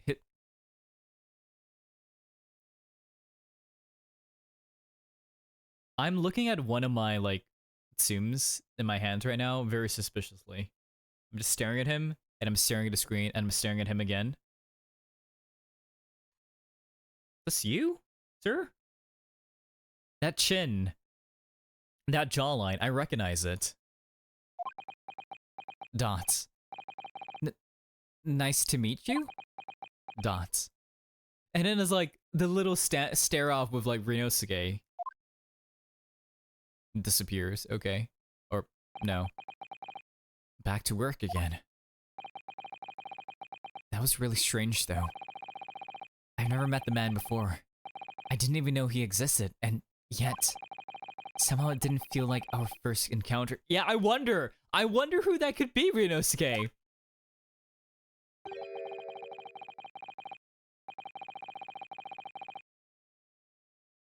Like, sir, like you could see his jaw, right? You know who that is. Right? Don't try to converse with him. He says nothing to anyone from outside this office. Lord Strongheart has strictly forbidden it. Oh, I see. Why are you so interested in my apprentice anyway? Hmm? Oh, no, I mean... Sorry. I didn't mean to.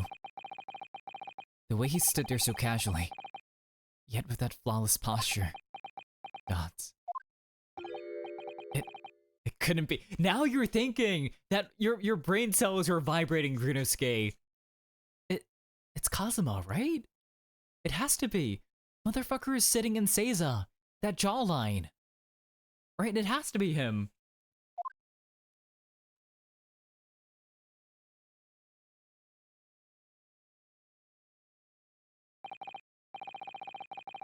Ah, yes. There's something I've been meaning to ask you. Oh, what's that? That Nipponese man. Is he faring well? Soseki? Sorry? The one arrested twice in succession 6 months ago. With the stoop. And a mustache. And the juttas. Wait, 6 months? Wait, but... Was it 6 months ago? I thought it would be like more like, 8 months ago. Right? I don't think it's been only 6 months since like we arrived in London. Right? It was we arrived, we did 3 cases back to back, and then we waited like 2 or 4 months. We waited like 4 months until our next case. And then last time we waited 2 months, and that's been 6 months. Right? But then it feels like it was and then he said like it was 6 months ago now that it was 6 months ago now that I didn't go back to the courtroom. Right? But what is going on with the timeline? What the hell? Anyways. Ah, Mr. Natsume, you mean? I'm not sure he'd be very pleased to find out you identified him from that list, Bruno.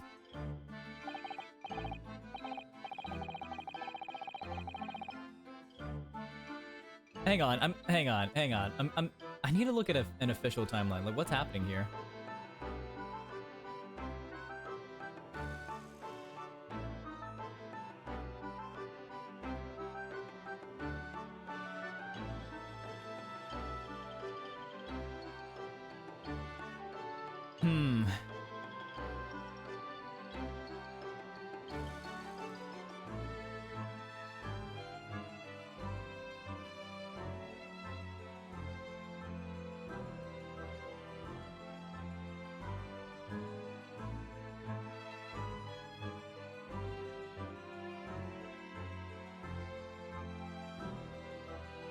Okay,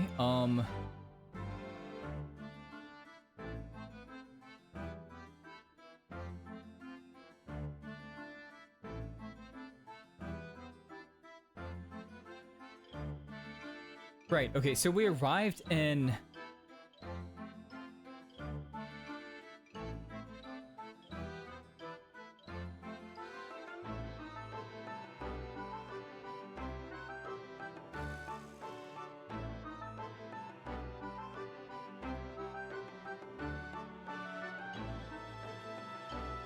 Okay, we arrived in London in February, right? February 16. And then we do all of that until February 24th. We did 3 trials then.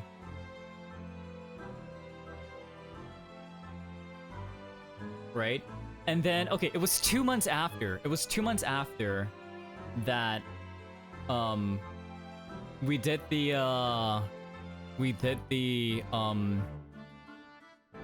pawnbrokery case with Gina.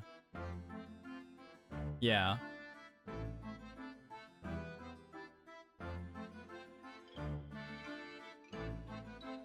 And then in July, 2 months after, no.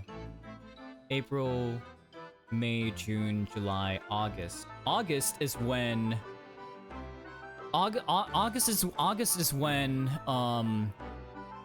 Susato did the trial of Sosage and she sent a telegram back. So that was 4 months after the case, right?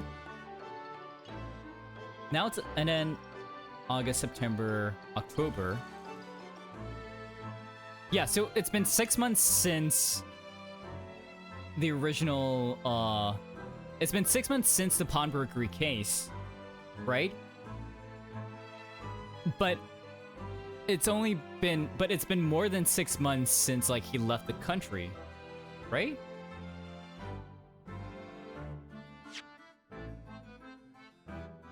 He wasn't, yeah, he was arrested like 8 months ago. I think this is just a weird timeline thing. I'm just thinking, because I'm just like, wait, that doesn't make any sense. Anyways. I'm thinking too much into it, but it's just like, I don't know, it's like the weird incongruities, I'm just like, ugh. He's fine, thank you. In fact, I received a letter from him by international post only the other day. I see. Dots. Well, I think we can end our discussion there, don't you? There's little time left before tomorrow's trial. I advise you to spend it investigating the case. Yes, thank you for the advice. And for the conversation. I can't believe he's asking after Sosuke-san. After a Nipponese, exactly! You know? Like, maybe he's wondering, like, is the curse, like, actually real? Because, like, you know, Sosuke survived it, and Gina, too. You know, he's trying to see, like, if anything untoward, like, befell them. I'm not sure whether to feel happy about that or worried. I never imagined that Mr. Reaper would be friends with a mad scientist. Did you? That's a turn up for the Bucks. A mad scientist? You mean Professor Hairbrain? Yes. It might be worth quizzing the professor about his relationship with Lord Von Zieks, I think. Okay. Thanks, sir. I'll go back here. Hello, Professor Hairbrain. Can I ask you about you and Lord Von Zieks?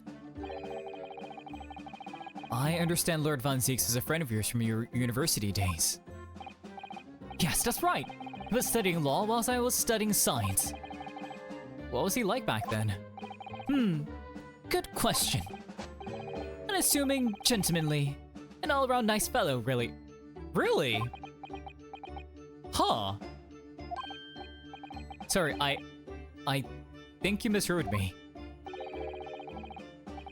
I'm talking about the cold-hearted, merciless prosecutor, Baruch Von Zieks. What was he like when he was at university? Talk about a leading question, Runo. As I said, an unassuming and extremely pleasant gentleman. After all, he is the little darling of the Von Zieks family, with all its great aristocratic origins.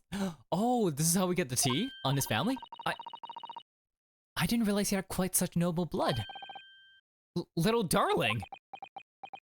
Hehe. It was a bit of a shock when I came back to Britain, and learned what he became. A Reaper of the Bailey, no less. Yes, that's right. I did hear, though, that there was a very big event in his life that completely changed him after graduation. Really? What sort of event?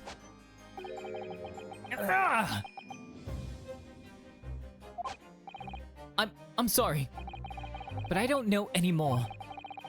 I wasn't in the country at the time. I was in Germany already. So it was when both of you already graduated. So like when he first started prosecuting? Oh, yes, of course. If he's heard all about the Reaper, I really don't have the heart to tell him that Lord Von Ziegfried prosecutor in court tomorrow. Ah, my neck. So, Professor, let me just make absolutely sure I've understood you properly. The huge explosion that occurred yesterday, that was an accident, you're saying. You had no intent to harm the victim who was in fact the sole investor in your work. Is that correct? As correct as 2 squared is 4, I swear it! Yes, it's true that the men perished in the machine of my invention. So I know that I'm far from blameless in all this, but still, I would never use my discoveries, my inventions to take a person's life. Not in a centillion years.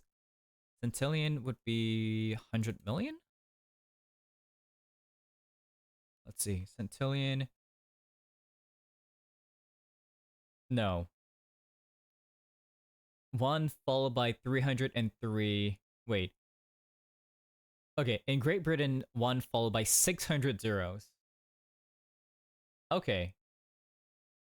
I was completely wrong. Damn, that's a very large number. I'm a man of science! That's all I know. You have to believe me, please! Do you believe me? Do you believe my hypothesis? Oh. Yo, you got a theme? Sir. Science is the pursuit of truth, you know. I've always believed that, all my life. Oh, is that why you two got along so well? Dots. I'm afraid I don't know much about science, or your theories, but I do believe you, and I will fight to prove your innocence with all my might. I'm a man of the law. It's all I know. You have to believe me, please.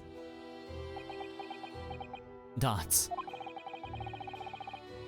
When I went to live in Germany after I graduated, I've learned something very important. Nationality, class, lineage, none of that matters. As long as you try your hardest, you can achieve anything. Thank you for that, Professor. And thank you in advance for defending me tomorrow in court. Alright, Bruno. It's time. Time to visit a great exhibition. Let's go. Sorry, because we need to gather information, Ryunosuke. Well, it's where the incident happened, isn't it? Yes, I suppose that's true. Time to investigate at last. Let's go! The experimentation stage at a great exhibition and the scene of the crime. Let's go! Would Gregson be there, or would it be someone else? Yo! Okay, that looks like a clue. 22nd October, the Great Exhibition Grounds, foot of the Crystal Tower. Yeah. Showgrounds are a little too big for my liking. Been walking around in dense crowds for 2 hours now, and I've found myself swooning 3 times. There are a lot of people, aren't there? I've almost been trodden on 3 times too. No, Iris, no, you're just small. It's okay. Be careful, won't you, Iris? Don't let go of my hand. Aww. We finally made it through the Throgs, though, by the look of it. Here we are underneath the public experimentation stage. The explosion happened yesterday. Oh, shit. Oh?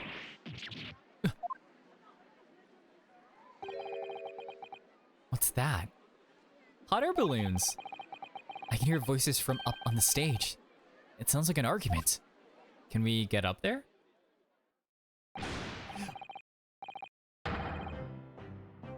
Is that Gina?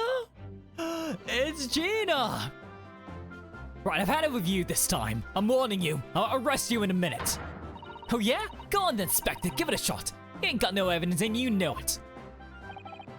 Wait. I know those voices. You got a cheeky little mouth on you, young lady, but 9 to cells will teach you some manners.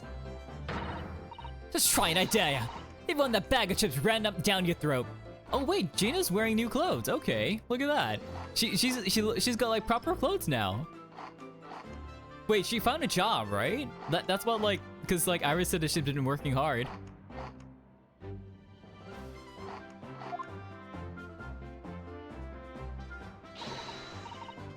Yoo-hoo! Gregsy! What are you doing up there? Oh, wait, it's a little rabbit plush. Dots.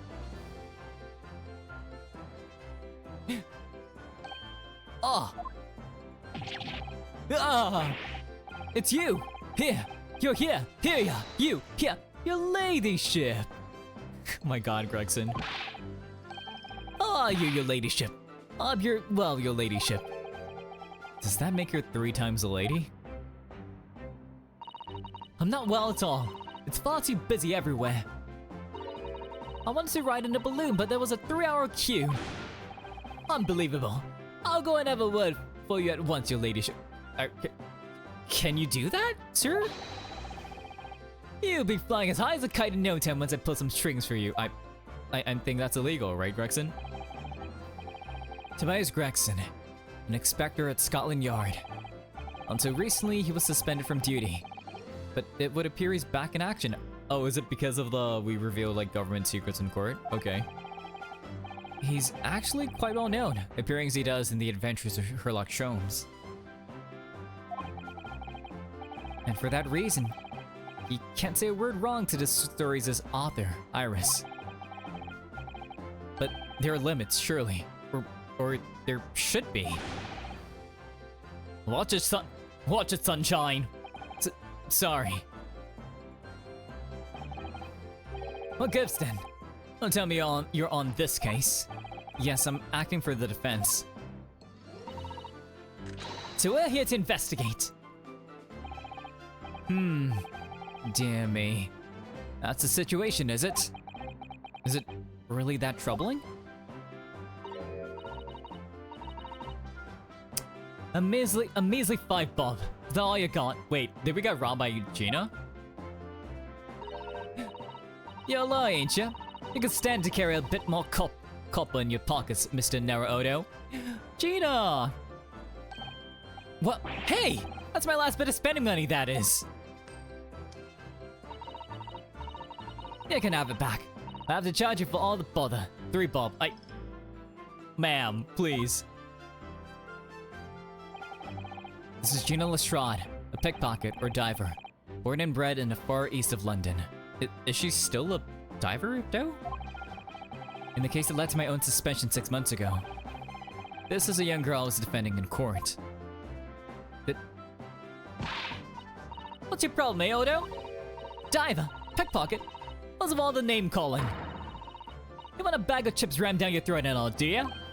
I thought you were proud to be a diver, Gina.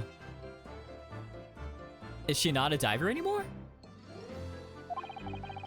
You were just arguing with Inspector Gregson about it, weren't you? I seem to have been up to your usual tricks here at the showground. That ain't no way to talk to a lady, Odo. Half a year's a long time. People can change. I'm an apprentice now.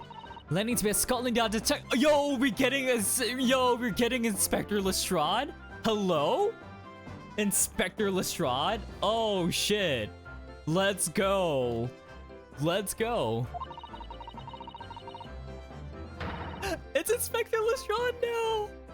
So you have to call me what everyone else does. It's Inspector Lestrade now. 997. Let's go. Inspector? That badge is homemade, surely.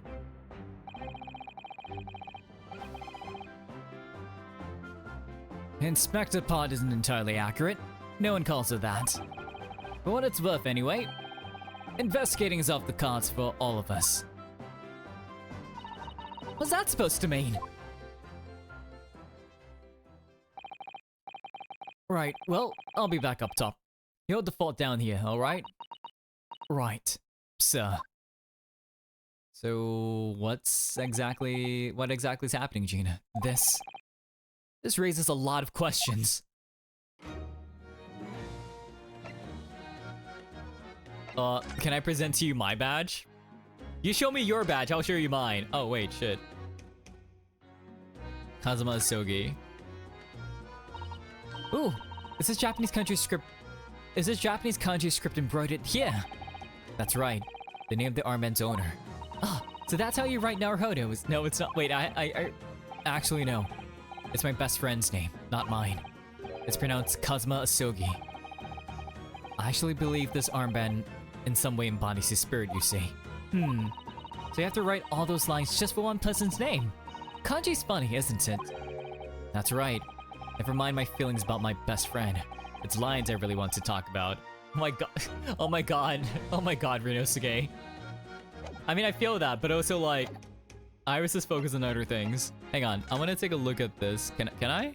Because this looks extremely suspicious. It looks like a crossbow. It looks as though someone dropped something behind the tree just here. Drop or hid. It's a crossbow. What is this? Some part of the machine that exploded? Maybe. It could have fallen from the platform above in the blast, perhaps. What's going on here? Oh, nothing. I think I'll hang on to this just in case. The mysterious contraption has been entered into the court record. A very curious device found behind a tree under the experimentation stage at the exhibition grounds, almost as if it had been deliberately hidden there. That very much looks like a crossbow. Yeah, it is.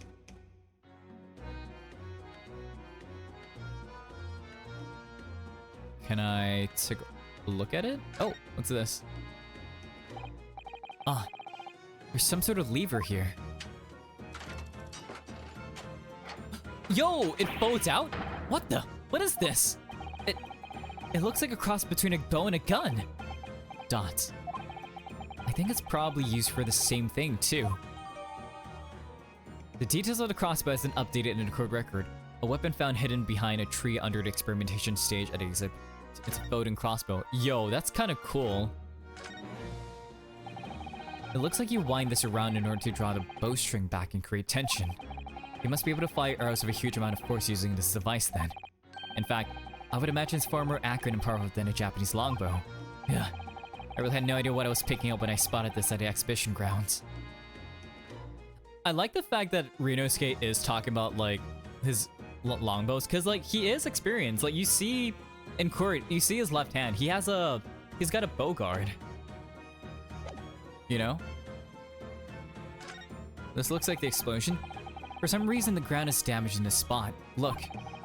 Almost as if there was a fire here or something. Yes, if you look closely. And some scattered ash and burnt embers, too. Well, I suppose there was a big explosion just above here.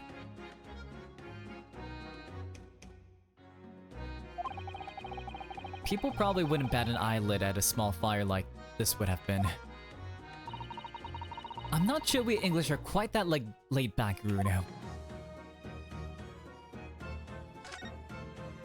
The Crystal Tower, okay. The Crystal Tower. It's certainly an apt name. It was built to be the focal point of the exhibition. And it certainly is, being so tall and with all that glass. I can't imagine a building like this ever being erected in Japan. Don't say that, Ryonosuke. There are lots of exhibits inside the tower as well, apparently. Of course, there's an observation deck, but there's also an art gallery, a zoo, and a museum. Oh, wow. A zoo and a museum? But hey, you had to queue for 3 hours just to get through the doors. Well, at the moment, the shattered glass from the failed experiment may well be the biggest draw. Thanks to that accident, the hotel is shut.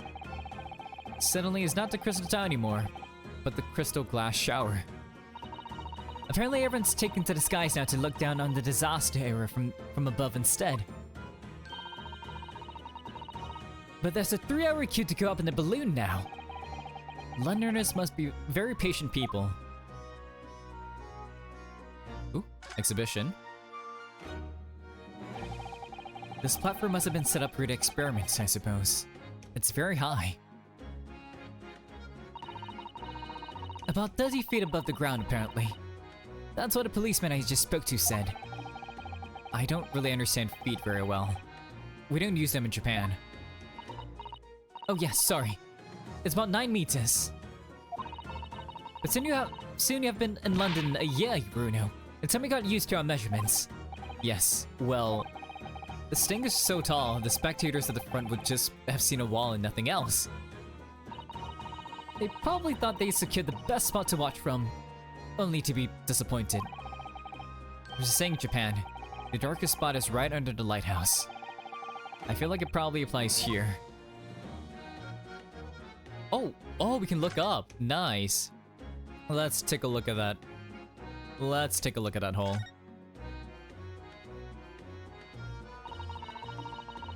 That's where the curve ended up after is instant kinesis or whatever they called it. There it goes.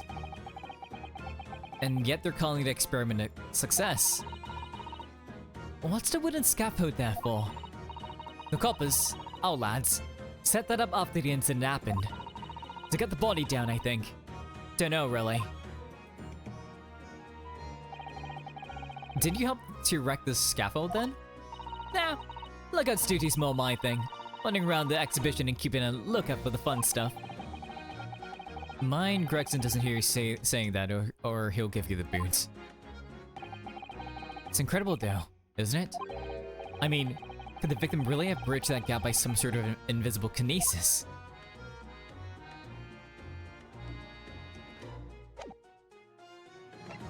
I mean, if it was an explosion, he would have just been blown forward, right?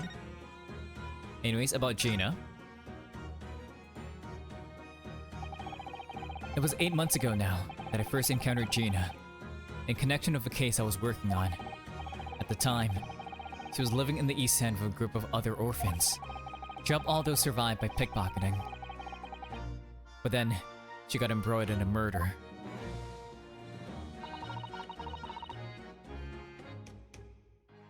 I had a lot of time to think in prison. I realized I couldn't go on like I was. The diving wasn't working out. Oh, I'm so pleased to hear it, Jeannie. Well done. So, you went from being a pickpocket to a detective. You got it. Good, ain't it? Inspector Lestrade. Sounds like something out of a book, eh? Talk about a sea change. And then there's Iris's old man to think about. Iris's father, you mean? Yeah, I promised her, didn't I? I said I'd get all the police forces around the world to pull out all the stops looking for him. Just a small promise then. Nothing serious. Wow. Oh, Jenny, you're so sweet. Oh. I'm just petting the little Iris plush I have right now. Just look at you. So, anyway, that's how I had to go at the test for Scotland Yard. Only trouble is, I don't read so well, do I? Just a small problem. Nothing serious. And that's when Hurley approached Grexy and asked for help. So the inspector said he'd take full responsibility for Ginny. He made her sort of apprentice. That was very magnanimous of Inspector Gregson. And brave. Well, you know Hurley. He enjoys finding ways to make people do what he wants. A great detective likes digging for dirt, in other words.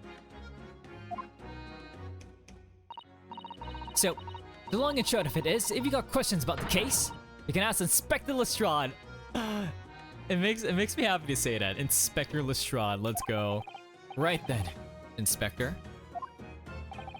Actually, there's still a big mystery surrounding Gina, isn't there? Ooh, what, Bruno? What? Well, 6 months ago, Gina was the defendant in a trial prosecuted by the Reaper, and she's still alive. A trial in which she was found not guilty, and yet here she is still... Come on! You're not still on about that, are you? The legend of the Reaper, or whatever it's called. Cool. But you don't have worry, Odo. If I didn't have worry, there probably wouldn't be a whole lot of you left. It's like I told you before, innit? The Reaper's kinda like, I'm upstairs. The Reaper's kinda like, I'm upstairs, so he knows what I'm like on the inside. I ain't really done nothing wrong. Nothing wrong might be stretching a point. I mean, he didn't murder anyone, but... What about Mr. Natsume in Japan? He's perfectly fine, isn't he?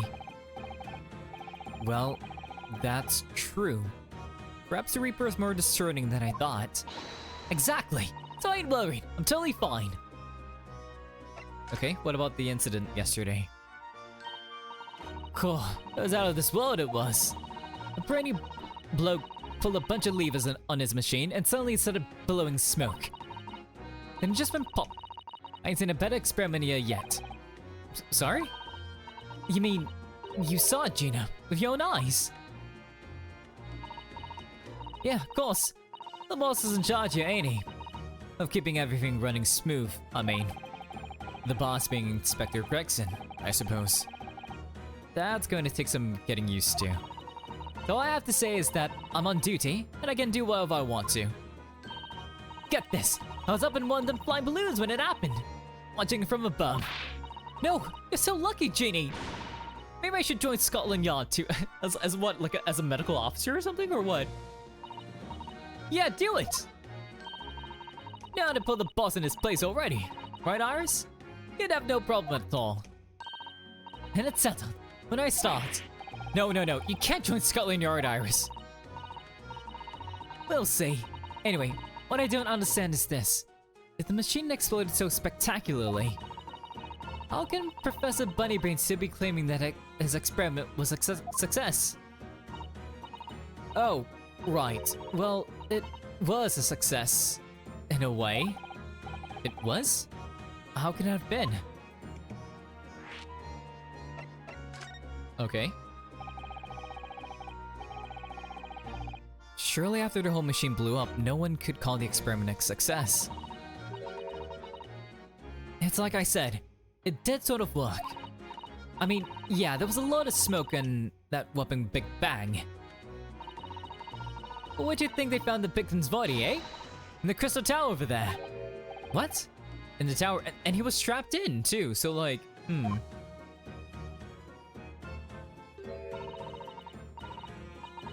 can see for yourself, can't you? Up there above the scaffold. Oh, well the glass is broken, you mean? Yeah, the cage what the victim got in to start with really did get beamed through the air or whatever and landed all the way over there. So you see, it did kind of work, didn't it? What? I don't believe it. I mean, I don't get the ins and outs of it, but anything's possible, right? With science. Oh, I'll tell you what, you're gonna have this. It's a plan of the experiment they drew up at the yard. Are you sure? Yeah, go on. I've 3 ball buff you before, so fast fair. Yes, I didn't actually give that to you. Did I? She just took it. Sketch your experiments answered in the code record. Okay. Let's take a quick look at that. So, like... It just... Boom? Like this? It just... Like that. I mean, if it exploded from here, then it probably would have just like... Bam. Right? Probably. About the investigation.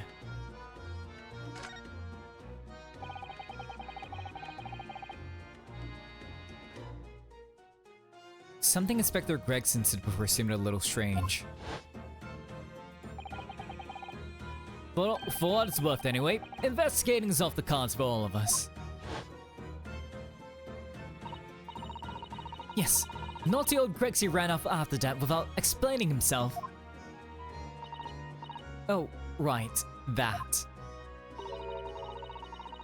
The boss said no one's allowed to investigate that red machine what blew up yesterday because it's considered the murder weapon? Well, that's not fair. We're representing the defendant. In that case, could you at least tell us what you've learned from your investigations? Nah, you're not getting it. We ain't allowed to investigate neither. Why? What did the boss call them again? The forensic investigation team, I think. Anyway, apart from them lot, no one's allowed to lay a finger on the scene. But funny, innit? So even Scotland Yard's own detectives can investigate. Yes, I never heard something like that before. Oh, wait, that means like... Wait, that means like Strongheart's like, influences here, right? Because like now he wants to include forensic science in like actual cases and stuff. I thought I could have gone down the quiet though, but the boss called me at it. You probably hadn't given me an if about it before coming down here, didn't ya? Oh my gosh, Raiders, hello! Welcome, welcome! Hello, Ari, hello! Raiders, welcome, my name is Rita Toya, you can call me Toya. I am a snow alien from the planet Rito and also the leader of the Snow Patrol, where we go around looking for not so chill vibes that make them chill again. Welcome, welcome, welcome. Let me give you a little shouty shout out, Ari. How's Reload? But Ari, if you need to rest and decompress after that stream, please do. I know how tiring streams can be. If you need, and also Raiders, if you need to rest and decompress, get some water, get some other things as well, please do. Please do your after stream care, please, please. Lost in the sauce, lovely. Did you get to the top of the block, Ari?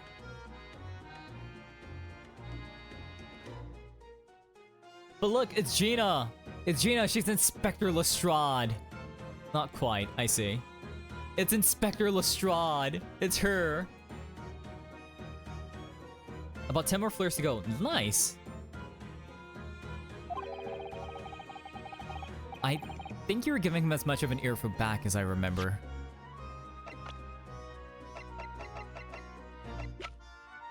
Gina Lestrade.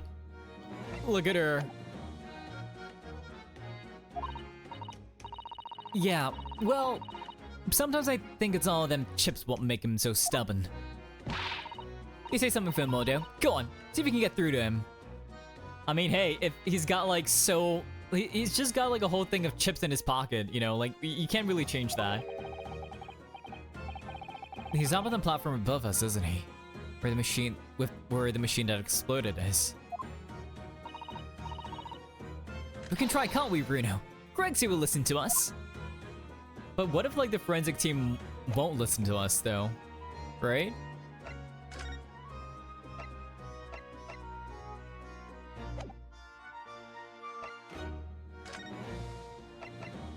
What do you make of this, Gina? Gina, would you take a look at... Oh, where did it go? She stole it, didn't she? Look at this, Odo. When did she do that? I wonder if you got anything else to show me, eh? What'd you reckon? Give that back first, please. What about the newspaper? Okay, nothing else. I like how her hat's the same though, but like her outfit's just completely new.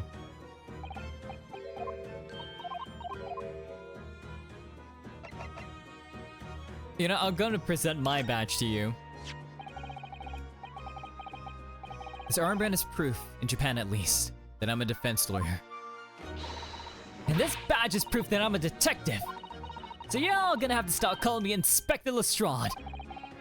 In that case, you'll have to start calling me, well, anything but Odo. I could call you Defendant Odo if you like, but it don't really trip off the tongue. No. It doesn't have a great ring to it, does it? Okay, can we get up there? These stairs obviously lead to the stage above. We should go up there and investigate the exact spot where the experiment is being conducted. Let's go. Man, look at this. Jeez. 22nd October. The Great Exhibition Grounds. Experimentation stage. So that's it, is it? The machine that blew up, I mean. If you can find like an arrowhead somewhere. Oh, it must have been a magnificent explosion. I've seen my fair share. You've seen things like this before, you mean? Of course! Ollie's always doing experiments that end in a bang.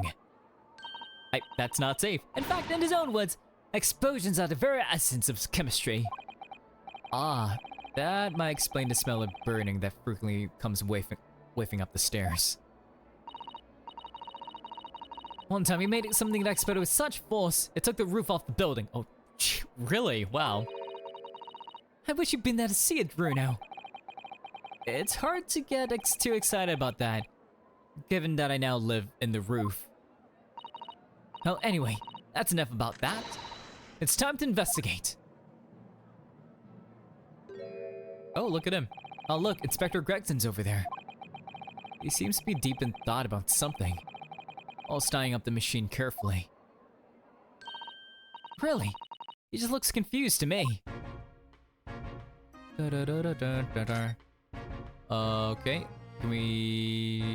what can we take a look at? Microphone?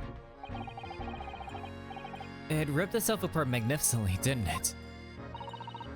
Magnificently and mercilessly. So someone stands in the middle of the machine to be disassembled and then beamed through the air. Yes, beamed. Not blasted. That's the point. Yes. That part's crucial, really. Is something like that even possible though, Iris? Oh, Runo. I'm just a child. How should I know? You're a child, but you're a genius. A child wouldn't come when it suits you, you mean? From what I can tell, I think you want to pull this lever here. Stop! Don't touch that! That was practically instantaneous kinesis the way you flew over just now, Gregsy. Please, your ladyship. I didn't mean to startle you. Can't let you touch anything up here. So sorry. They have some of my latest special blend to make up for it. Oh, look at that. Glug. Glugson, let's go. Wonderful. This stuff really is wonderful. It's just like old times, this is. So, what's up, Gregson? We're representing Professor Hairbrain in court tomorrow, Inspector. So we should be allowed to examine the scene. Ha! Listen, Sunshine, even I'm not allowed to touch anything up here. There's that blasted special dispensation for scientific equipment act to blame. Try me potty. Oh yes, that special dispensation. Professor mentioned that too. More red tape's all we need. I don't know what the government thinks is playing at sometimes. But how goes TGAAC this time? A lot. So we found out that, the person that we're defending, Mr. Albert Hairbrain, was friends with Mr. Baroque von Zieks in college. They went to college together. And his name is Albert Hairbrain. He's a professor. Iris calls him Professor Bunnybrain because he's a hair brain. And von Zieks happens to have he happens to have an apprentice now.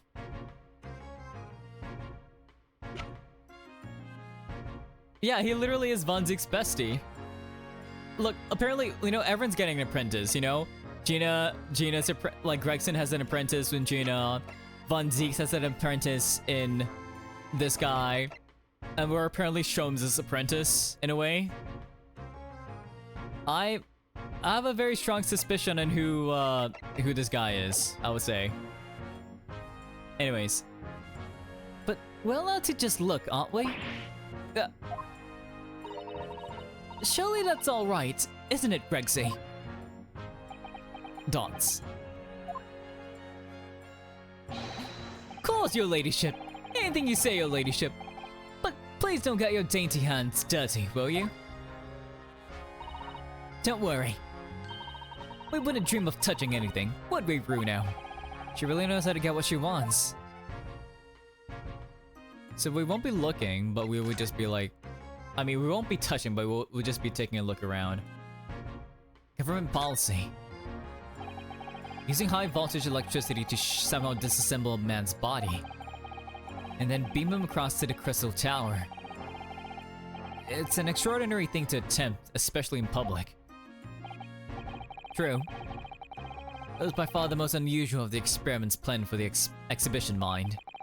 To be honest, I'm a bit surprised it was allowed. Carrying out something so dangerous with so many spectators present, I mean. The government's doing everything it can to promote new science and technology at the moment. They're more worried about being ahead of the game than the onslaught of public safety infringements. If they can be the first to develop some new technology, it makes Britain more powerful in the future, you see. Yes, I suppose that's true, in a way. So the powers that be are placing a heavy emphasis on scientists' rights at the moment. What sort of rights? What sorts of rights? They're making it so that any theories the brains have remain their legal property, as it were. Right through developing into a practical idea and even going into production. Which is the infuriating reason as couples aren't allowed to touch this crime scene. Also, another thing is that, Lord Von Zieks was attacked, and he was using his saber, and according to Sholmes and Lord Strongheart, he is a very formidable fighter. Because the people that attacked him fought him with knives and pistols, and he beat them up with his saber. Good sir.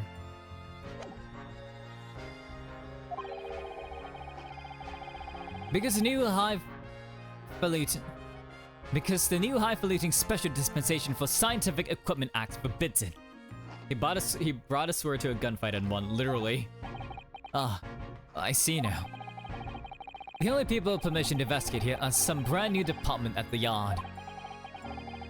The Forensic Investigation Team, it's called. We've been relegated to keeping guard. The Forensic Investigation Team. Anyone who considered this heap of scrap metal was a sham to begin with. But just because it has scientific equipment on the paperwork, we can't do a flaming thing with it. Poor Gregsy. He's very heads up, isn't he? Okay, the special dispensation.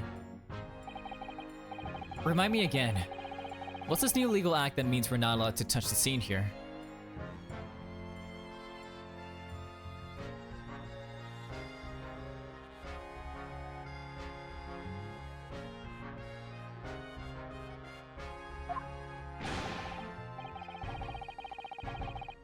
What are you having at me, Sunshine? It's the Special Dispensation for Scientific Equipment Act. Yes. I think Hurley mentioned that recently. With a real twinkle in his eyes. As I remember. Excuse me, gosh. I'm sure he did, your ladyship. I'm sure he did. Plus, especially for this great exhibition it was.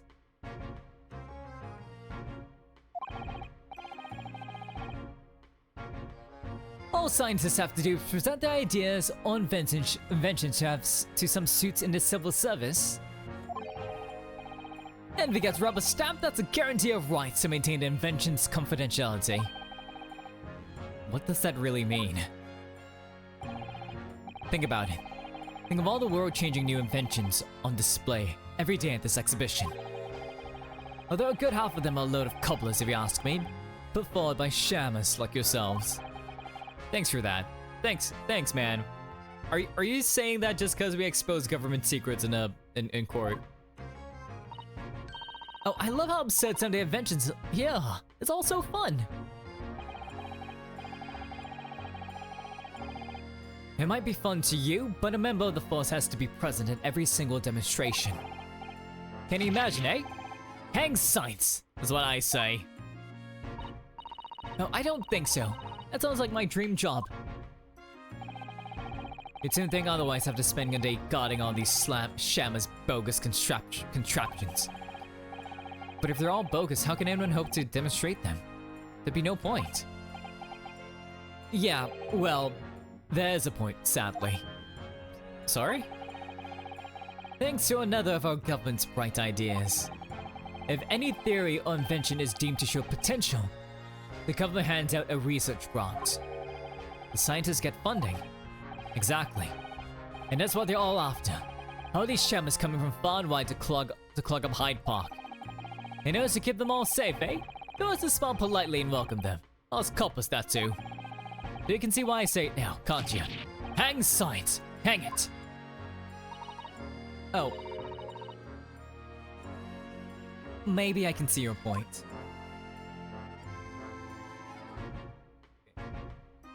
Let me just fill up my water. Give me a second.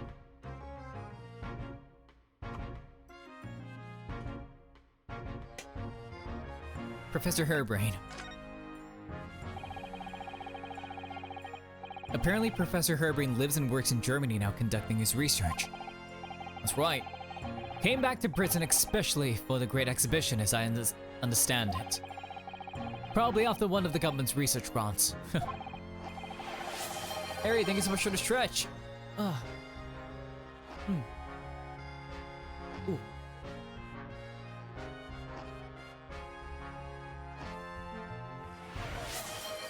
And thank you so much for the water ASMR. Everyone, let's grab our little water jugs and do a little glug glug.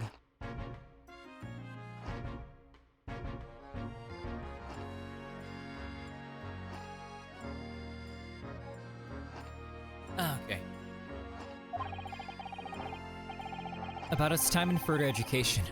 It turns out he was at university with someone we both know. Lord Von Zieks. What's that? That's news to me. That's news to me. But if Von Zieks mans the prosecution, then as the accused, the professor's fate is sealed. Because the Reaper will get him one way or another. Blimey. That man's beyond me. I don't know what goes on in that head of his. Talking about Von Zieks, this morning's paper ran the story of him being attacked. Read that. Oh yes, but Mr. Reaper's completely fine. Nothing to worry about. Yes, right. Glad to hear it. Still, the Reaper, huh? How long that spiss is gonna keep up, I wonder. Oh?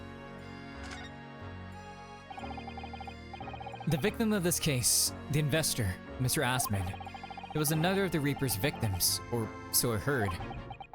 Dots. Lord Baruch Von Zieks is a top-class prosecutor, but even he can't always push the right verdict through. Sometimes justice can't win. Yes. I've heard about jurors being bribed and evidence being falsified. And that's how the notion of the Reaper at the Bailey came about, isn't it? Obviously, Scotland Yard suspected Von Zieks initially. We all assumed he was taking matters in his own hands after he failed to seal the deal in court. Although the man himself denies that charge. Well, we've done a very thorough investigation, and the conclusion we reached is that Lord Von Zieks is in no way related to those people outside the courtroom. There's no question in my mind. I'd stake my reputation on it, I would. But if that's true, then how do you explain it? Like, I'm just saying, it has to be like a cabal or something, right? Just using him to, like, you know, to kill people. All those defendants couldn't have just coincidentally died if nobody killed them. I know that, but I can't explain it. It's a mystery after all, isn't it? That's the whole point of the Reaper. Dots.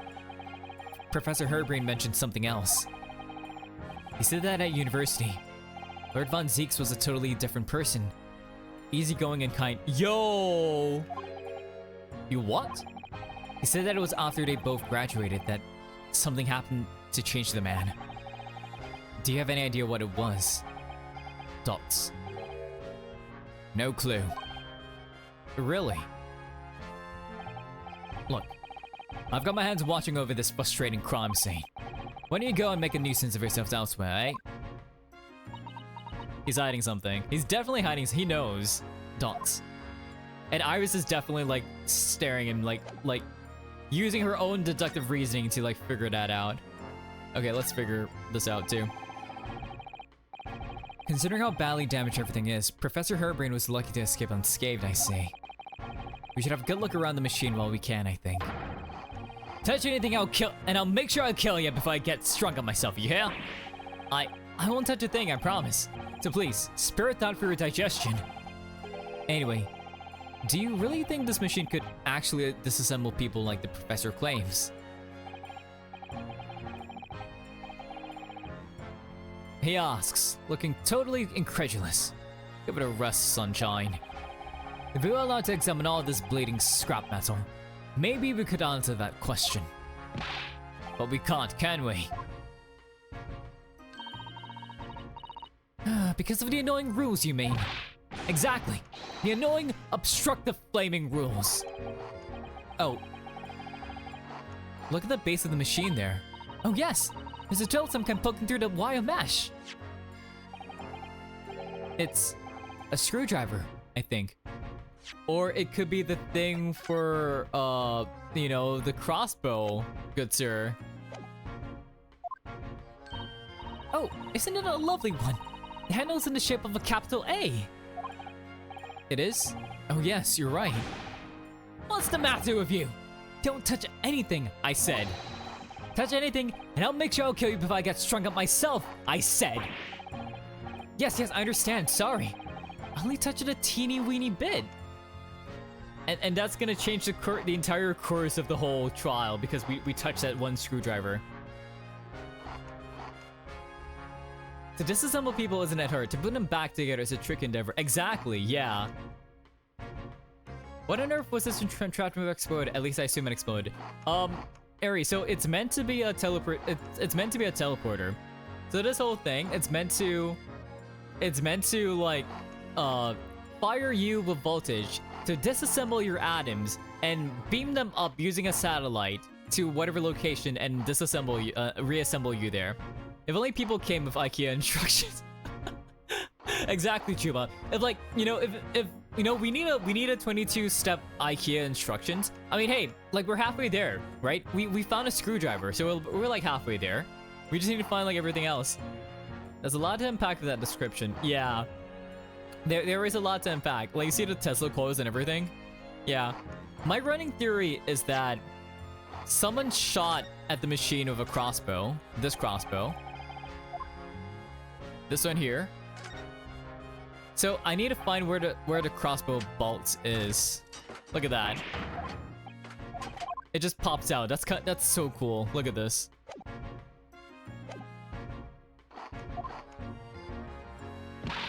But Gregsy, I'm very curious about the screwdriver. Really, very, very curious. Dots. Calls your ladyship. You're so clever, your ladyship. Fancy spotting something like this. But I'm afraid I can't let you have it. But Reno found it first.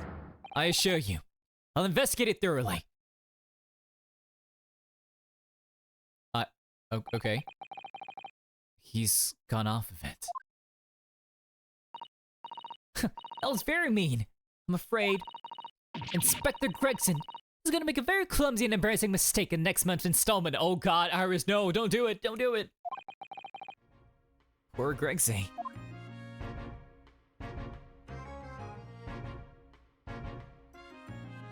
So, yeah, you see this like little satellite dish looking thing? It's meant to beam them to the Crystal Tower. Also, I totally wanted to know more about college era Zeeks because it was mentioned was Melodern.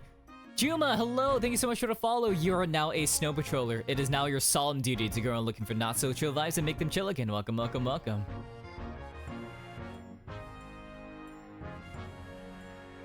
I mean, according to Hairbrain, he was unassuming, pleasant, and gentlemanly. Yeah, according to him. And he was the little darling. He was the little darling of the illustrious Von Zeke's family. Because when we were in his office, we saw a portrait of his older brother, definitely. That amazing horn-shaped device is pointing towards the Crystal Tower.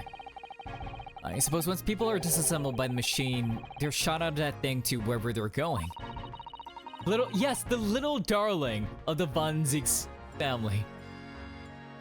I don't think it was supposed to shoot anything, Bruno.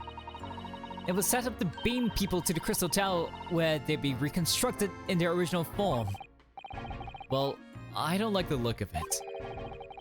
If it was as amazing as it looks, the accident wouldn't have happened in the first place, of course. I suppose that's true, yes. But nothing ever goes according to plan, does it?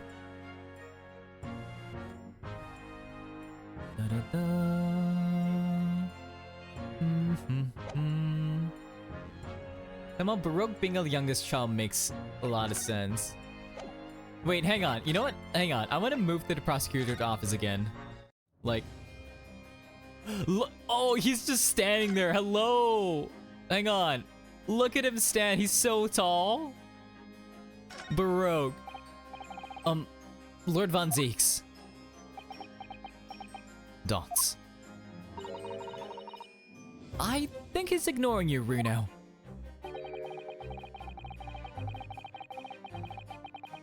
The prosecution and defense should avoid speaking outside of the courtroom as a rule. So if anyone's being rude to you, it's most certainly the man in black there standing before us. I mean, one could argue that your suit is also black, Von Zeeks. Oh, I see. Well, thank you for setting the record straight. Did you see that? He spoke to me, Red. Oh, Iris! Oh my god, Iris! Iris! So, Lord Von Zeeks, have you managed to visit a great exhibition yet? Dots. He really is just ignoring me. Okay. He's definitely ignoring you. Right. No niceties either, then.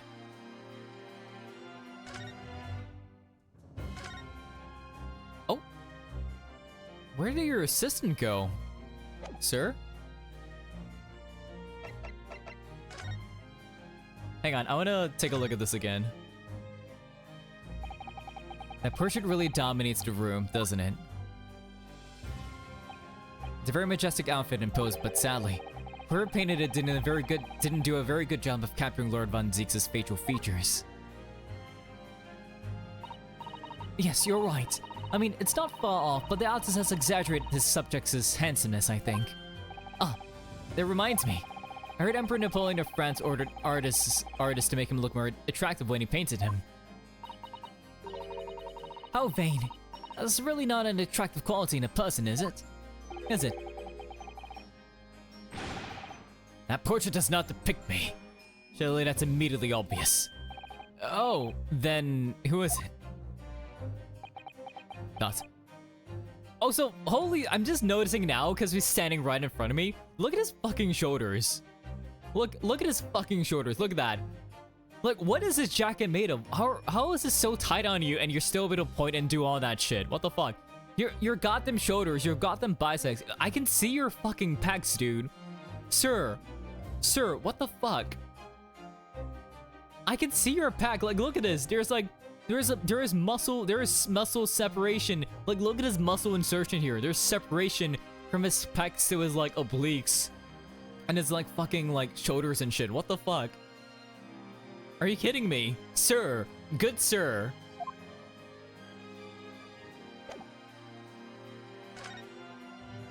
Good golly, sir.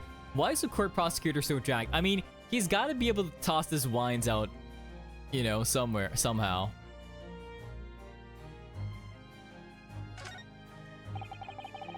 Look at that fine collection of hallowed chalices and bottles neatly lined up there. I need to see this again. My hallowed bottles are filled with the essence of the finest grapes from the finest vineyards I visit. And I personally oversee these chalices being made by the finest crystal craftsmen in the world. And yet you throw them around in court like they were worthless. Oh, it's a low desk and floor cushion situation. Yes. Because this imbecile is so unmentionably and repeatedly wide of the mark sometimes. Oh! Before you open your mouth next time, you should consider the poor artisans whose work you defile. So, it's my fault. Silly me! How could I have ever thought otherwise? No, because his assistant was sitting here, and there was a very he had the cloak, right? He was wearing, like, you can see from like the image, he was wearing this cloak, right? And you can see from like the article, he was wearing the cloak here too. But then he was sitting. It was kind of hidden because of the cloak, but he was sitting in a very specific way, Ari. He was sitting in a very, very specific way. Also, you see the little bat over there, but he was sitting in a very specific way. Do you want to know how he was sitting? Do you want to guess how he was sitting?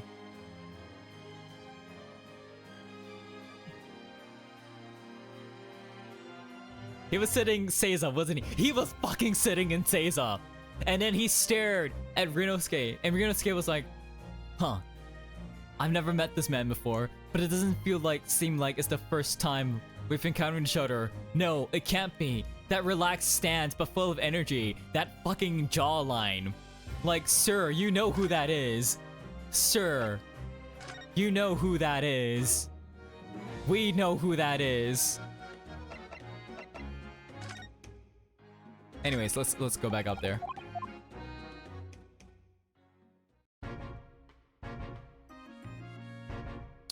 Can I present this crossbow to you?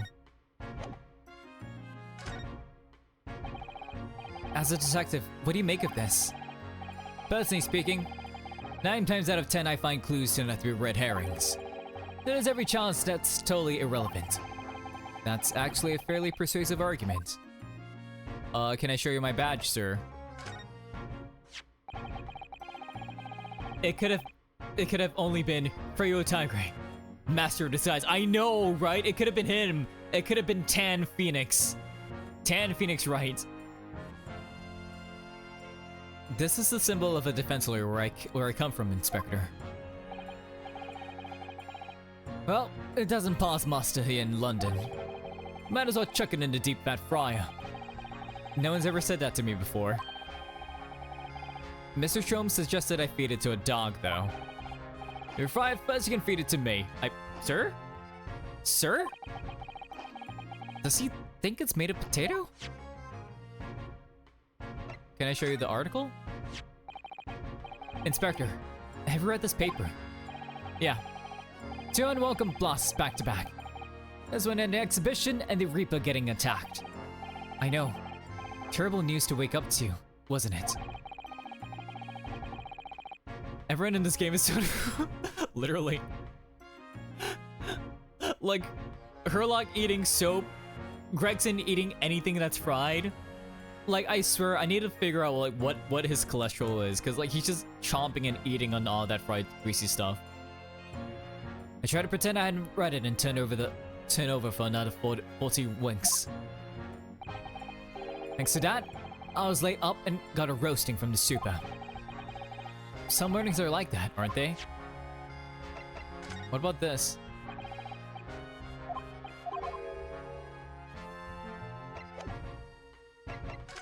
I converse. Let me poke around a bit more then. What about this? What exactly? William and Turner. Let's look. Oh, Ferris wheel. What is that gigantic thing over there? It looks like an enormous water wheel. Oh, that's a Ferris wheel. There'll be people riding inside those little cabins you see. You can say. Dots. Why? Well, it rotates nice and slowly. So it's a wonderful way to see the surrounding scenery, and it's also romantic, you know? Wait, it's turning, but it looks completely still. Yes, that's because it's turning so slowly. One complete revolution takes about half an hour. If you're mad enough to go in one, it'd be more fun to whiz around fast, don't you think? I feel as though you might have just invented a new sort of ride there, Bruno. A roller coaster, lovely. What about this? There are all sorts of strange buildings here in the Great Exhibition grounds, aren't there? I seem to remember something similar being exhibited in Japan one time. Oh, in your country, Bruno. I do wish I could go and see it. Maybe in the next game, if it ever gets released, or if it ever gets made. I present a particularly steely samurai. I'd present a particularly steely samurai the present of one of Hurley's stories I'd written especially. A steely samurai? Oh, like a steel samurai, you say? Or a nickel samurai, you say? A jamming ninja, maybe? And see if I can get Hurley into a jam against some Batitsu master ninjas. Oh my god. You might not find as many of those sorts of people around as you think. Oh, well, that's dull. It's okay, Iris. It's okay, Iris. Rinosuke can dress up as a ninja for you. Naruto just came up with the concept of a roller coaster. Re-looping, exactly. This ladder ain't stopping now, Juma. The only place we can go is up. Oh, but I do know a prosecutor for Chonmage Top Knot I could introduce you to. A Chanmage, really? Do you think I could have my picture taken with him? Do you? Maybe. Assuming he's recovered from the trim Kazuma gave him a year ago. Yes, he has not. All of his hair is gone. Susato personally ensured that he'll never have hair again. He committed herpuku. No, Ryunosuke, you know this. He committed herpuku in front of everyone.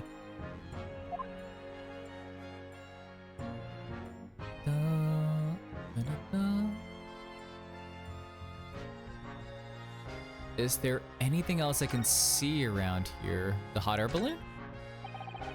So there's where people carrying balloons, dangling silently in the skies over London. I always thought the day would come when humans would discover how to fly. But I never imagined it would involve them being suspended from colorful, floating Tamari handballs. Oh! Actually, yeah, I can see that being like Tamari balls.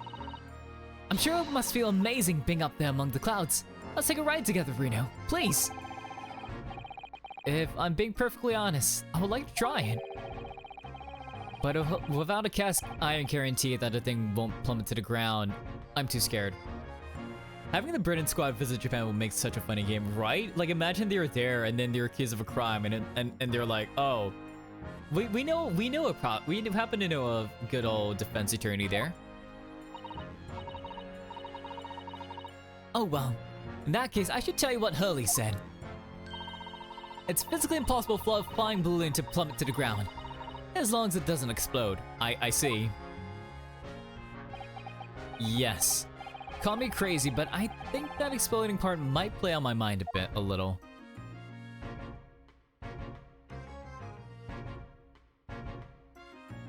Is there anything else I can see here?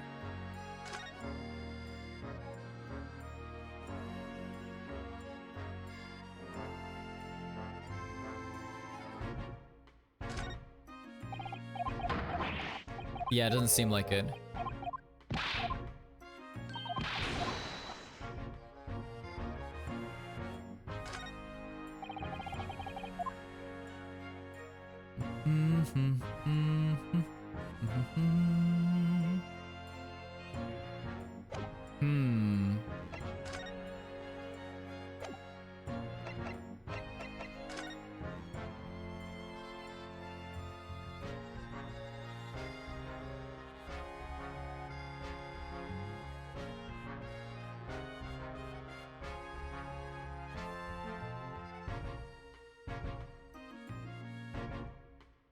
Yeah, we've taken a look at basically everything that we could of this part of it. Imagine the first airship Reno gets to ride is the freaking Hindenburg. Yeah, that's the thing I'm thinking of. Like, that would be insane. Insanely bad.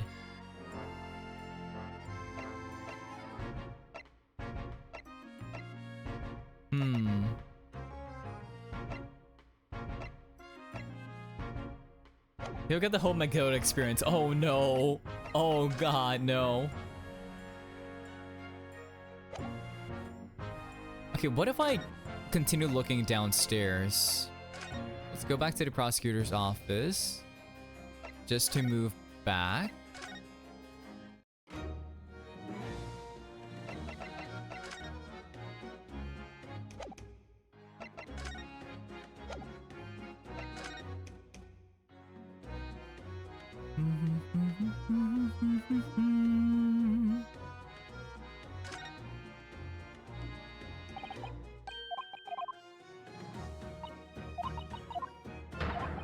We've seen this already, but assuming he's as sturdy as Phoenix, he'll likely be fine later. That is true. Phoenix has survived a lot of crazy things.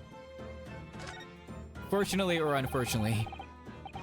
I've been meaning to ask you for a while now, but what are those funny round blobs floating in the sky? Ah, I see. Oh, they're the flying balloons I've been talking about. I want to go up in one so much.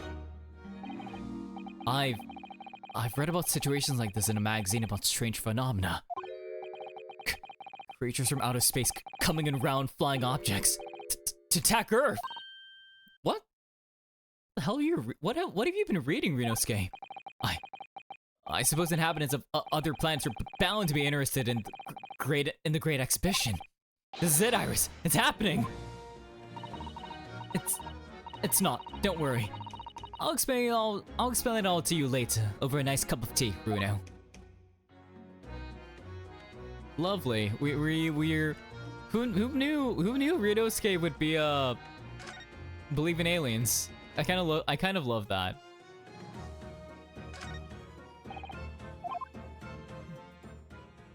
Did they have science fiction in this era? I assume so. I would think so. I mean, okay, what else can we tinker about though?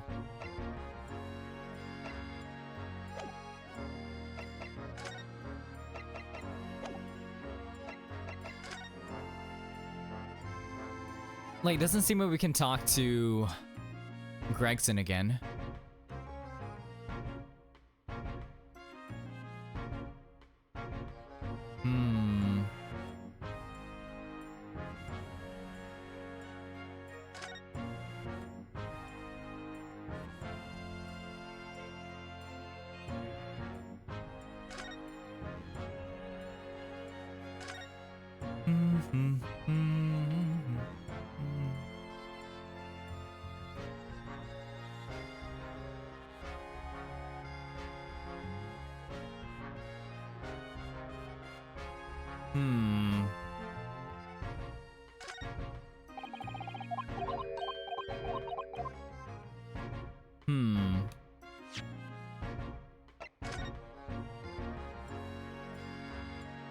I mean, if it's meant to beam it, it should go, like, upwards, right?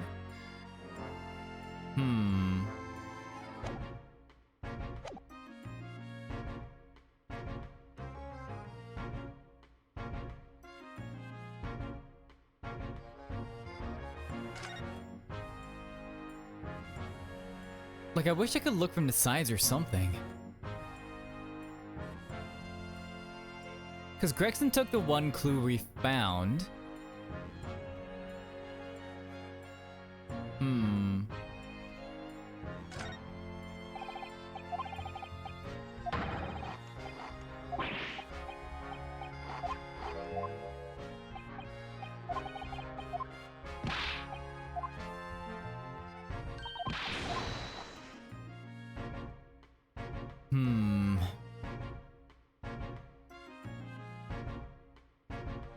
I'm actually at a loss of what else I can do. Like, do we present you with more things or what? Or do we move to, like...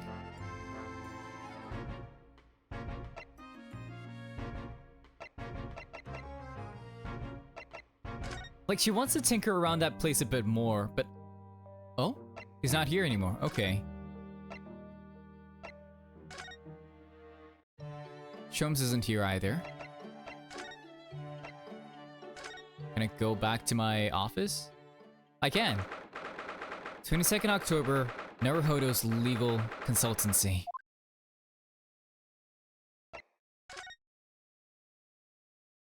So is this a spade or a shovel, Iris? A number of works that were considered to be kind of the origins of sci-fi literature existed during this time period for sure. Yeah. The office spade. Now that Mrs. Sato's gone, the shovelers aren't represented to correct me. Dots. Maybe I'll have to do it myself. It's not a spade, Mr. Naruhodo. It's a shovel. Ah, there's a spade. All you, Bruno? What? You want to battle it out? Alright. I'm not gonna argue with a native English speaker who has some kind of gun. Look, it's her tea making set. Mrs. Sato's tea said that she left here with me. I still think green tea is just too bitter though. Thank goodness for sugar and milk. Mr. Sholmes certainly wasn't expected accurate taste at one time. I never heard anyone let out a scream like that before. Or seen anyone fall down the stairs quite like that either. I would pay money to see that. It always brings a smile to my lips when I'm feeling a little down. Oh well. Do you know what that reminds me of? The day I give you some black coffee when you weren't expecting it. Fell all the way down to Stas as well, didn't you, Bruno? Yes. Do you think we could try to forget that, please, Iris? That doesn't bring a smile to my lips at all. The Dharma. It's still missing one eye. Ah, yes. The Dharma doll I brought with me from Japan. I was intended to color in the outer eye once I become a fully fledged lawyer. But it's still winking at me. Like it's trying to say, I can wait. Take as long as you need.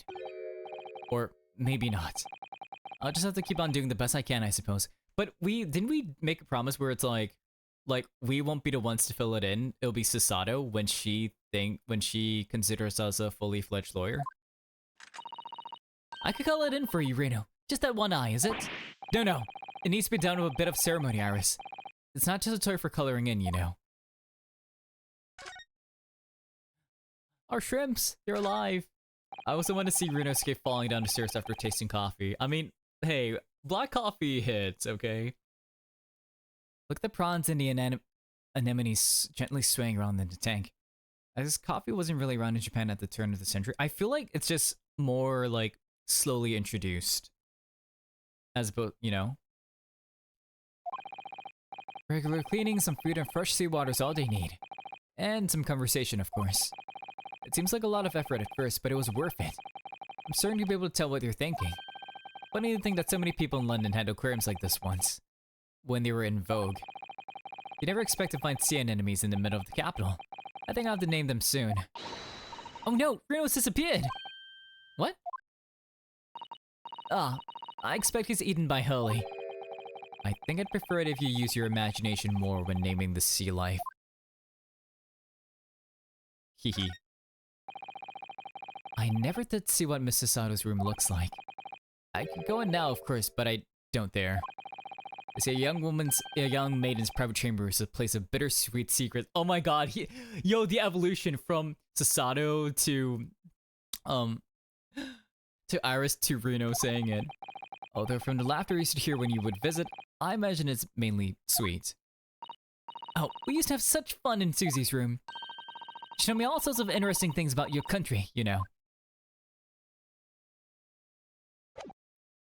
Okay, I'm at a bit of what to do, please.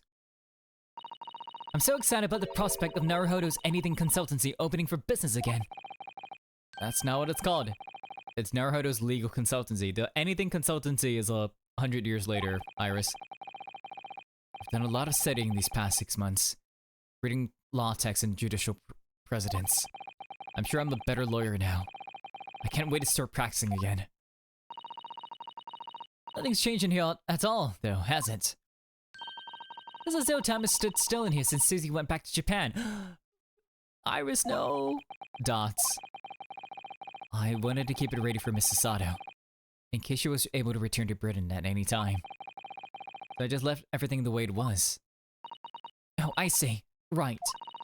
And that was me thinking it's because of the way you are, Runo. You know, never bothering to tidy up, I mean. Iris. This isn't the time or the place to bring out my tidiness. Or lack of it. Okay.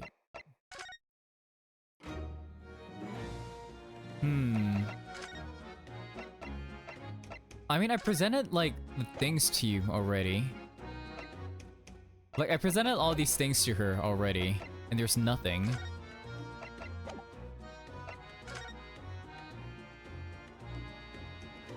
Like, do we just wait?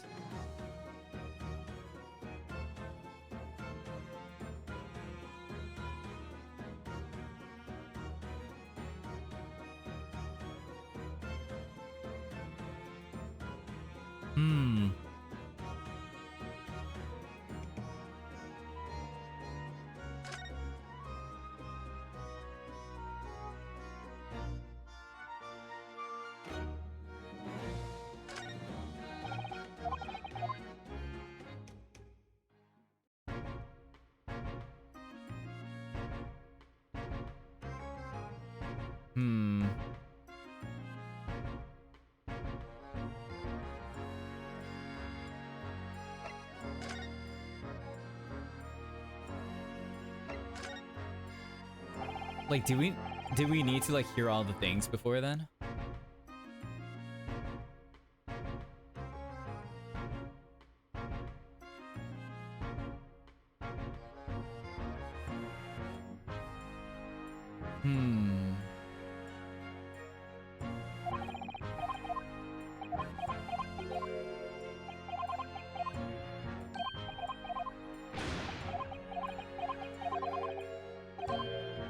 Hmm.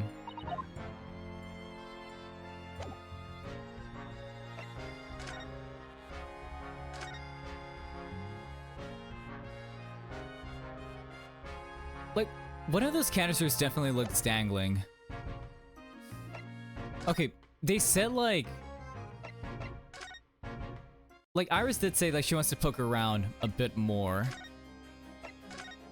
I'll just take a look again and see like what else. Examine. We saw this. We saw. Okay, let's grab this. Oh look, what's this? A ripped piece of cloth. It's not like any fabric I've ever seen before. It's very thick and stiff. It looks extremely durable. It's canvas, I think, with some sort of rubber backing. And the edges appear to be a bit charred as well. Maybe that means it had something to do with the explosion. Let's make a note of it while Ginny's mid yawn. A piece of green cloth has been entered into the court record. A torn piece of canvas-like material backed with rubber that was found under the experimentation stage at the...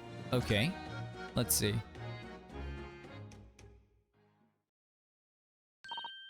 Reno, listen! What? What is it? I've been thinking. Hurley might know something, mightn't he? About what? About Mr. Reaper! About what happened to Lord Von Zeeks, you mean?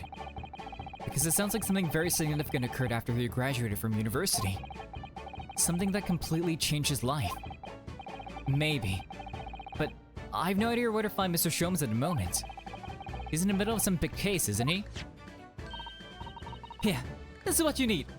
Madame to Yo, Madame to Spells? Like Madame to Sol? Hello, like a wax museum? What's this? Some kind of entrance ticket. Madame to Spells. Is this supposed to mean something to me? You don't know it. It's the most popular attraction in London at the moment.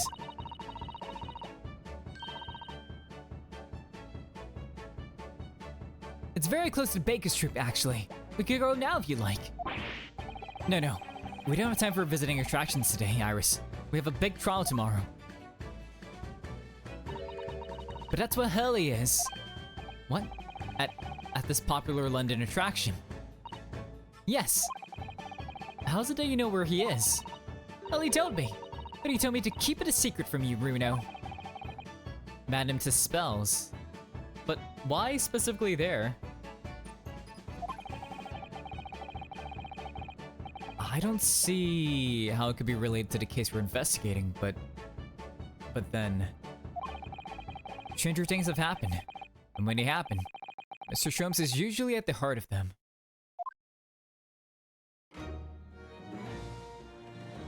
Okay. New location has been added. Okay, you know what? Honestly, I feel like I'm gonna have to call it here. We've been going on for about 3.5 hours now, and I really do need to sleep. It's getting pretty late for me, so thank you so much for stopping by. I really appreciate it. If you've got the rest of the day going for you, please have a very, very, very wonderful rest of your day. If you need to rest and decompress and go to bed like I do, because it actually is pretty late for me, then so yeah, see me to you. Good night. Yeah, thank you so much for all the raids, all the new follows. I really do appreciate it. Makes me really happy. But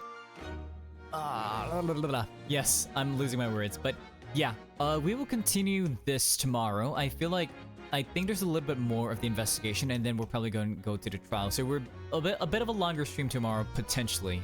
Yes. So yeah, that's gonna be for me tonight. More Great Ace Attorney tomorrow. I just want to see if... Oh, okay. Yeah. There is someone that we can do a raid. Let's pull up all my raid messages. Raid alt and a raid sub. So please copy whichever raid messages you're able to copy. If you are a subscriber, do the raid sub. If you're not, then please do everything else. And we're gonna be rating Charlie. There we go. So for those that don't know Charlie, Charlie is an immortal nymph. And she's currently playing like 2 Point Museum, so I feel like that'll be a nice little segue from the Greatest Attorney. So I would appreciate it if y'all would join me on the raid and give her a good old Snow Patrol greeting, shall we? Yeah. So old patrollers, new patrollers, please join in. So Greatest Attorney tomorrow. I'm pretty tired, and yeah, that's gonna be it from me tonight. So, let's Toya! And as always, this has been Toya, and I'll see ya